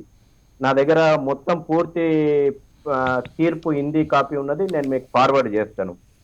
చాలా స్పష్టంగా ఈరోజు కనీసమైనటువంటి కేసు తప్పుడు కేసు అనలేదు సార్, ఇక్కడే ప్రాబ్లం వస్తుంది శశి గారు. అది కేసు తప్పుడు కేసు అని కాదు, వీళ్ళు నేరస్తులుగా రుజువు కాలేదు. గురువారెడ్డి గారు, వీళ్ళు కుట్రదారులుగా, ఒక నిమిషం, వీళ్ళు కుట్రదారులుగా రుజువు కాలేదు అని మాత్రమే అన్నది. నేను అక్కడికే వస్తున్నాను. ఇంతకాలం 28 సంవత్సరాలుగా మీరు ఒక తప్పుడు కేసులు పెట్టారు అని దాన్ని డిస్టార్ట్ చేస్తున్నారు, అట్లా చేయకండి. నేను ఎక్కడ కూడా డిబేట్ అయితే కేసుకే సిబిఐ కేసుకే కన్ఫైన్ అవుతున్నాను. గురువారెడ్డి గారు ఏదో పాయింట్ యాడ్ చేస్తానంటున్నారు, ఒక్క నిమిషం. ఇంతసేపు నేను అందరిది ఓపిక, కృష్ణమోహన్ గారు దయచేసి నాకు అవకాశం. 28 సంవత్సరాలుగా రాజకీయంగా అనేక విషయాలకు ఈ యొక్క కేసు మీరు కారణమైంది అంటున్నారు కదా. సరే, మీరు అంటున్నటువంటి అటు కాంగ్రెస్ కానీ, మీరు అంటున్నటువంటి భారతీయ జనతా పార్టీ కానీ రాజకీయ ఆరోపణలకు, ప్రత్యారోపణలకు, బాబర్ కట్టడం కూల్చివేతనే దీని యొక్క వివాదంగా చర్చలు జరిగినాయి కదా. 28 సంవత్సరాలుగా బాబరీ మజీద్ యాక్షన్ కమిటీ, దీని గురించి ఒక ప్రత్యేకంగా ఒక సంస్థ పుట్టుకొచ్చింది. ముస్లిం పర్సనల్ లా బోర్డు కానీ, లేకపోతే కేసు లోపల మొదటి నుంచి కూడా ఆ ఆస్తి కోసం పోరాటం చేస్తున్నటువంటి సున్నీ వక్ఫ్ బోర్డు కానీ, ఎందుకు ప్రాథమిక ఆధారాలను ఇంప్లీట్ అయ్యి కూడా ప్రాథమిక ఆధారాలను నిరూపించలేకపోయింది? ఒకవేళ సిబిఐ ఆధారాలు తప్పు ఉన్నాయి, ఎందుకు ఈ సంస్థలన్నీ కూడా కేసు లోపల ఉన్నాయి కదా, ఈ సంస్థలు ఎందుకు మీ ప్రాథమిక ఆధారాలను నిరూపించలేకపోయినాయనేటువంటిది మొదటి అంశము. అట్లా కాదులేండి గారు, ఇది క్రిమినల్ కేసు కదా. ఒక నిమిషం, మీరు అట్లా చెప్పుకుంటూ పోకూడదు. అది క్రిమినల్ కేసు కదా, ప్రాసిక్యూటింగ్ ఏజెన్సీనే ఈ సాక్ష్యాధారాలన్నింటినీ ప్రవేశపెట్టాలి. ముస్లిం మత సంస్థలకు అవకాశం ఉండదు, సిబిఐ పెట్టాల్సి ఉంటుంది. నేను దానికి వస్తున్నాను, ఆధారాలు ఉంటే కోర్టుకి ఇవ్వచ్చు కదా నేను అంటున్నాను. ఇవాళ నేను మీరు ఇంకొక విశ్వసనీయత గమనించాలి. ఇక్కడ ఎవరం అవుననుకున్నా కాదనుకున్నా ఎన్డీఏ ప్రభుత్వం, ఆ రోజు వాజ్పేయి గారి ప్రభుత్వం విశ్వసనీయత కానీ, ఈ రోజు నరేంద్ర మోడీ గారి ప్రభుత్వం విశ్వసనీయత కానీ సిబిఐకి పూర్తి స్వేచ్ఛ ఇచ్చింది. కృష్ణమోహన్ గారు 2001 లోపల క్లీన్ చిట్ ఇచ్చింది ఇదే స్పెషల్ కోర్టు. ఆ రోజున ఎందుకు అప్పీల్ పోకుండా ఆపొచ్చి ఒకవేళ రాజకీయంగా ప్రభావం చేయాలనుకుంటే సిబిఐ మీద, కానీ సిబిఐ అలహాబాద్ హైకోర్టుకు అప్పీల్కి పోతే పూర్తి స్వేచ్ఛనిచ్చింది. ఎక్కడ కూడా న్యాయ ప్రక్రియలో ప్రభుత్వం జోక్యం చేసుకోలేదు. అదేవిధంగా 2017 లోపల సుప్రీంకోర్టుకు అప్పీల్కి పోయింది సిబిఐ. 2017లో ఉంది కూడా నరేంద్ర మోడీ గారి ప్రభుత్వమే. ఎక్కడ కూడా రాజకీయంగా ఈ కేసును నిర్వీర్యం చేయాలనేటువంటి ప్రయత్నం జరగలేదు. న్యాయ వ్యవస్థ మీద ఉన్నటువంటి నమ్మకం నిజం నిగ్గుదేలాలని అనుకున్నది. ఇంతకుముందు మన పెద్దలు శ్రీధర్ గారు చెప్పినటువంటి విషయాలను కూడా నేను 2 విషయాలు నేను క్లారిటీ ఇస్తున్నాను. Archaeology survey of India Canada నుంచి తీసుకొచ్చినటువంటి అత్యాధునికమైనటువంటి రాడార్ పరీక్షలు తీసుకొచ్చి చేసి అలహాబాద్ హైకోర్టు ముందర ఇచ్చినటువంటి విషయం ఏంటంటే, కింద ఇంతకుముందు వారు అన్నారు కదా పైన స్ట్రక్చర్ కట్టిండ్రు, గతంలో ఉన్నటువంటి రోజుకు టెక్నాలజీ పెరుగుతుంది. కెనడా నుంచి రాడార్లు తీసుకొచ్చి హిందూ దేవాలయాన్ని కూల్చివేసే పైన ఈ యొక్క కట్టడాలు నిర్మాణం చేసిరు అనేటువంటి విషయాన్ని అలహాబాద్ హైకోర్టు ముందు archaeology survey of India report చెప్తుందిలే సార్. మరి ఇదిగో మీరంటేనేమో శశిధర్ గారు నేను అడ్డుకున్నానని అంటారు, అది కింద ఉన్నటువంటి హిందూ దేవాలయాలను కూల్చివేసి పైన ఒకటి కట్టారు అని కెనడా నుంచి వచ్చిన టెక్నాలజీ ఎట్లా చెప్తారు సార్? ఊరుకోండి సార్, మరి సార్ ఊరుకోండి సార్. కోర్టు పరిధిలో నేను రాసి అక్కడ కింద ఒక హిందూ దేవాలయం ఉన్నది అని చెప్తుంది. లుబ్నా గారి అవకాశం ఇచ్చినట్టు ప్రపంచమంతా తిరిగి రాలే నేను. అలహాబాద్ హైకోర్టు ముందరున్నది, ఫైజాబాద్ హైకోర్టు ముందరున్నది, సుప్రీం కోర్టు ముందరున్నది. ఓకే, కోర్టు నిర్ధారించింది, కోర్టు గుర్తించిందే చెప్తున్నాను కృష్ణమోహన్ గారు, దయచేసి మీరు వినాలా. ఇవాళ రామ్ లల్లా యొక్క రైట్ ను గుర్తించారంటే ఇంతకుముందు అన్నారు మీరు విశ్వాసం ఊరికే కొట్టిపడేసిండ్రు, తప్పది. ఇవాళ సుప్రీంకోర్టు 2 ప్రధానమైనటువంటి కేసు లోపల అనంత పద్మనాభ స్వామి విషయం లోపల ఇచ్చినటువంటి కేసు లోపల గాని, అయోధ్య రామ జన్మభూమి కేసు విషయం లోపల ఇచ్చినటువంటి తీర్పులో గాని దేవుని యొక్క డైటీ రైట్స్ ను గుర్తించినటువంటి విషయాన్ని దయచేసి విఘ్నులైనటువంటి సీనియర్ జర్నలిస్ట్ మీరు గుర్తించాలి. ఇంకొకసారి మీరు ఏదైనా డిబేట్ లో మాట్లాడినప్పుడు తప్పకుండా ఈ విషయాన్ని మీరు గుర్తించి మాట్లాడాలని చెప్తున్నాను. డైటీ రైట్ గుర్తించి సార్, లీగల్ రైట్స్, దేవుని యొక్క చట్టపరమైనటువంటి హక్కులను అనంత పద్మనాభ స్వామి జడ్జిమెంట్ విషయం లోపల, రామ్ లల్లా విషయం లోపల జడ్జిమెంట్ ఉంది. నేను ఇవాళ కూడా 2300 పేజీల జడ్జిమెంట్ లోపల దాదాపు 60 పేజీల జడ్జిమెంట్ చదివిన తర్వాతనే మీ డిబేట్ లోకి వచ్చినాను సార్. ఇవాళ నేను ఒకటి ఈ రోజు ఏమంటున్నానంటే, ఇవాళ ఫైనల్ గా మీకు చెప్పాలనుకున్నది, సిబిఐ ప్రత్యేక కోర్టు ఇచ్చినటువంటి తీర్పు వారు అంతకుముందు శ్రీధర్ గారు చెప్పినట్టు కానీ మనందరూ డిస్కషన్ చేసినట్టు కానీ 49 మంది మీద ఏవైతే కుట్రపూరితంగా ఆరోపణలు చేసినాయో ఆ ఆరోపణలు తప్పని చేరినాయి. ఓటు బ్యాంకు రాజకీయాలకు తాళం చెల్లింది. ఎంఐఎం పార్టీ ఇస్తున్నట్టు కానీ లేకపోతే ముస్లిం లీగ్ పార్టీ కానీ మత సంస్థలు ఇస్తున్నటువంటి చీకటి రోజు అని అభివర్ణిస్తున్నారు కదా. ఎందుకు చీకటి రోజు? న్యాయస్థానంలో ఉన్నటువంటి కోర్టు కేసు ఏదో ఒక రోజు తీర్పు చెప్పాల్సిందే కదా. తీర్పు చెప్పారు కదా, న్యాయమూర్తులకు ఆపాదిస్తూ, రాజకీయాలు ఆపాదిస్తూ, ఇంకా రకరకాలైనటువంటి కామెంట్లు చేస్తూ చీకటి రోజులను అభివర్ణిస్తా ఉన్నారు. నేను ఇవాళ కూడా చెప్తా ఉన్నాను, ఓటు బ్యాంకు రాజకీయాలు చేసేటువంటి వ్యక్తులకు, సంస్థలకు నిజంగా చీకటి రోజులే వచ్చినాయి అని చెప్తా ఉన్నాను. న్యాయపరమైనటువంటి పోరాటం లుబ్నా గారు సోదరి బాధపడతా ఉన్నది 40,000 దేవాలయాల గురించి, లేకపోతే మధుర కాశీ గురించి. అమ్మ, న్యాయపరమైనటువంటి పోరాటం చేసేటువంటి హక్కు ఈ దేశం లోపల రాజ్యాంగం 130 కోట్ల మంది భారతీయులకు ఇచ్చిండ్రు. అది ముస్లింలకు ఇచ్చిర్రు, హిందువులకు ఇచ్చిర్రు, అందరికీ ఇచ్చిర్రు. కాబట్టి న్యాయపరమైనటువంటి పోరాటం లోపల ఇవాళ మీరు విఫలమైనరు. మీరు ఏదైతే అసమర్థమైనటువంటి ఆరోపణలు, అవాస్తవమైనటువంటి ఆరోపణలు, పొంతన లేనటువంటి ఆరోపణలు, వాస్తవికానికి దూరంగా ఉన్నటువంటి ఆరోపణలు చేసిండ్రో ఇవాళ మీ వైఫల్యం అది. నిజంగా భవిష్యత్తు లోపల న్యాయపరంగా నిజంగా ఈ దేవాలయాల విషయం లోపల మాకు కూడా విశ్వాసం ఉంది. న్యాయస్థానాల లోపల ఖచ్చితంగా ఈ యొక్క దేవాలయాల విషయం లోపల న్యాయస్థానాలు సరైనటువంటి చొరవ తీసుపెట్టి ఒక బ్రహ్మాండమైనటువంటి భారతీయ సంస్కృతికి వారసులమైనటువంటి మన యొక్క అస్తిత్వాన్ని గుర్తించి తీర్పులు రావాలని మేము కోరుకుంటున్నాం. ఓకే, థ్యాంక్ యూ శశిధర్ గారు. విశ్వాసం న్యాయ వ్యవస్థ మీద ఉంది. మీలాగా తీర్పు మీకు అనుకూలంగా వస్తే అది తప్పుడు తీర్పు, మీకు అనుకూలంగా వస్తే అది మంచి తీర్పు, మీకు అనుకూలంగా రాకపోతే మేము తప్పు తీర్పు అనుకోలే. హిందూ సమాజం, మరొకసారి నేను రిపీట్ చేస్తున్నాను, అయోధ్య సివిల్ సూట్ 134 సంవత్సరాలు వెయిట్ చేస్తున్నాం సార్ మేము కృష్ణమోహన్ గారు.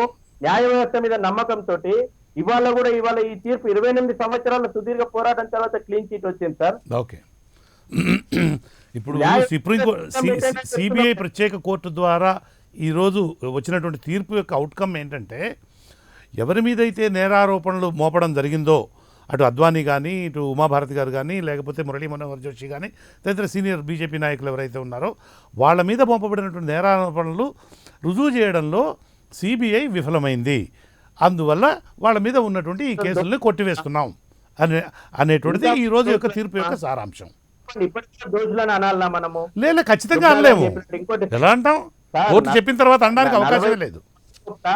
అందరు అనుకుంటారు సార్, అద్వానీ గారు A30 సార్, అద్వానీ గారి మీద ఆరోపణలు మీరు న్యాయ కోవిదులు ఉన్నారు, మీకు కూడా ఎవరైతే ప్రైమ్ అక్యూజ్ ఉంటారో A1 పెడతారు. ఇవాళ అద్వానీ గారు A30 కింద నమోదైనారు, అశోక్ సింఘాల్ గారు A28 కింద నమోదైనారు, సంపత్ రాయ్ గారు A48 కింద నమోదైనారు. Running out of time. Sasidhar garu, thank you. Madam A1 sir. కాబట్టి లుబ్నా గారు, ఆ కేసు కుట్రలో భాగంగా నమోదైనటువంటి కేసులు సార్. ఇవాళ దానికి పడ్డది. నిజంగా ఈ రోజు ఎవరైతే నిజంగా సోదర ఆవేదన చెందుతున్నట్టు దేశ హితం కోరుకోవాలనుకున్నటువంటి వాళ్ళు నిజంగా దీన్ని ఇంకా వివాదం చేయకుంటే మంచిది. ఓకే, థ్యాంక్ యూ శశిధర్ గారు. మేడం చెప్పండి sir. Yeah please, you rise your finger. నేను శశి గారు చెప్పిన పాయింట్ అండి. మేము వెయిట్ చేసినాము ఒక 2-3 పాయింట్స్ అని, ఎందుకంటే ఆడియన్స్ విన్నారు మరి ఆయన We have only చెప్పింది 10 కాబట్టి seconds, నేను 10-15 చెప్పాల్సి seconds. వస్తుంది. 10-15 seconds. మేము న్యాయంగా వెయిట్ చేసాం లేదండి. పాయింట్, ఈ కేసు ఎందుకు వచ్చింది, ఈ రోజు సిబిఐ కోర్టు కేసు ఎందుకు వచ్చింది, ఎందుకంటే అన్యాయంగా కోర్టు పరిధిలో ఉన్నది సబ్జుడైస్ ఉన్నప్పుడు అది పగలగొట్టినారు కాబట్టి సిబిఐ కేసు వచ్చింది. కాబట్టి న్యాయంగా మేము వెయిట్ చేస్తామని చెప్పొద్దు. మీరు వెయిట్ చేసి ఉంటే ఇంకా చాలా బాగుండేది. పరస్పర దాంతో ఎంతో శాంతియుతంగా మంచిగా అంతా జరిగేది. వెయిట్ చేయలేదు కాబట్టి ఇవన్నీ జరిగినాయండి. అండ్ ఇంకొక ఇంపార్టెంట్ పాయింట్ అండి, ఇది ప్రతిసారి కింద టెంపుల్ అని తీసుకొచ్చినారు కాబట్టి నేను ఆ పాయింట్ తీసుకొస్తున్నాను. ఎందుకంటే మీది ఆడియన్స్ చూస్తున్నారు ఇది, కాబట్టి వాళ్ళకి తెలియాలి. ఇది ఏదైతే 500 పేజెస్ రిపోర్ట్ ఆర్కియాలజికల్ అప్పుడు జాయింట్ సర్వే ఏదైతే అయిందో ఆ రిపోర్ట్ లో, ఆ 500 ఆడ్ పేజెస్ రిపోర్ట్ లో ఒక చిన్న ఇది చాప్టర్ ఉన్నదండి. ఆ చాప్టర్ లో అక్కడ ఉన్న 2 ఇండిపెండెంట్, ఆ కోర్ట్ ఏం చేసిందంటే వాళ్ళు సైట్స్ కాకుండా ఇండిపెండెంట్ 2 ఆర్కియాలజిస్ట్ పెట్టింది. ఆ ఇండిపెండెంట్ 2 ఆర్కియాలజిస్ట్ ఇప్పటికి కూడా వాళ్ళ స్టేట్మెంట్ వాళ్ళు అక్కడ ఆ రిపోర్ట్ లో కూడా రాసినారు. ఇప్పుడు కూడా మొన్న కూడా ద వైర్ లో ఆ స్టేట్మెంట్స్ మళ్ళీ రాసినారు. వాళ్ళు ఏమన్నారు, we were appointed by as independent observers on agreement of all the parties and the court. And మేము చెప్తున్నాము అక్కడ కింద ఏమి అసలు టెంపుల్ కి సంబంధించింది ఏమీ లేకుండా, అసలు ఇదే మింబార్ కి సంబంధించి ఉండే, యాక్చువల్లీ చూస్తే ఒక చిన్న టెంపుల్ ఉండే, చిన్న మాస్క్ ఉండే, ఆ చిన్న మాస్క్ ని పగలగొట్టి పెద్ద మాస్క్ కట్టినారు అని వాళ్ళే చెప్పడం. చూడండి, I don't want to get in to all that. Okay. ఇప్పుడు మనం ఉన్న పరిస్థితుల్లో మనకేమున్నది అవన్నీ మనం చూసినాం. ఈ రోజు జడ్జిమెంట్ కూడా మనం చూసినాం. క్లీన్ జడ్జిమెంట్ వచ్చిందా, లేదు. మన సుప్రీంకోర్టు నవంబర్ 2019 లో అప్పుడు కూడా వివాదాస్పదం. ఎందుకు క్రైమ్ అంటున్నారు, మళ్ళీ వాళ్ళకి ఇచ్చినారు. సో ఆల్ దట్ అపార్ట్, ఇప్పుడు ఒకటే ప్రశ్న మళ్ళీ శశి గారికే, మీరు ఇప్పుడు కూడా చెప్తున్నారు, ఒక పక్క నుంచి చెప్తున్నారు, అన్సారీ గారు చెప్పినారు అంతా మర్చిపోండి అంతా అయిపోయింది అని, ఒక పక్క నుంచి మళ్ళీ చెప్తున్నారు ఎక్కడెక్కడ అయితే మసీదు పగలు కొట్టిన టెంపుల్ పగలు కొట్టినారో అక్కడక్కడ మళ్ళీ మేము కడతాము. ఆ డెవలప్మెంట్ ఎట్లా అవుతుంది మీరు పాయింట్ అవుట్ చేస్తున్నారు. Okay, madam. మసీద్ పగలు Law will take its own course. Law will take its own course. ఈ దేశంలో న్యాయము, చట్టము, రాజ్యాంగం అనేవి ఉన్నాయి ఇంకా.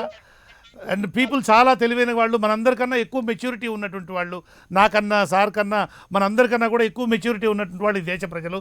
వాళ్ళే నిర్ణయిస్తారు ఏం చేయాలనుకునేటువంటిది. థ్యాంక్ యూ వెరీ మచ్ అండి. ఈరోజు చర్చా కార్యక్రమంలో పాల్గొనేందుకు శ్రీధర్ గారు, గురువారెడ్డి గారు, శశి గారు, మేడం లుబ్నా గారు నమస్కారం. ఈరోజు చర్చా కార్యక్రమం పాల్గొన్నందుకు నమస్కారం. Thank you very much.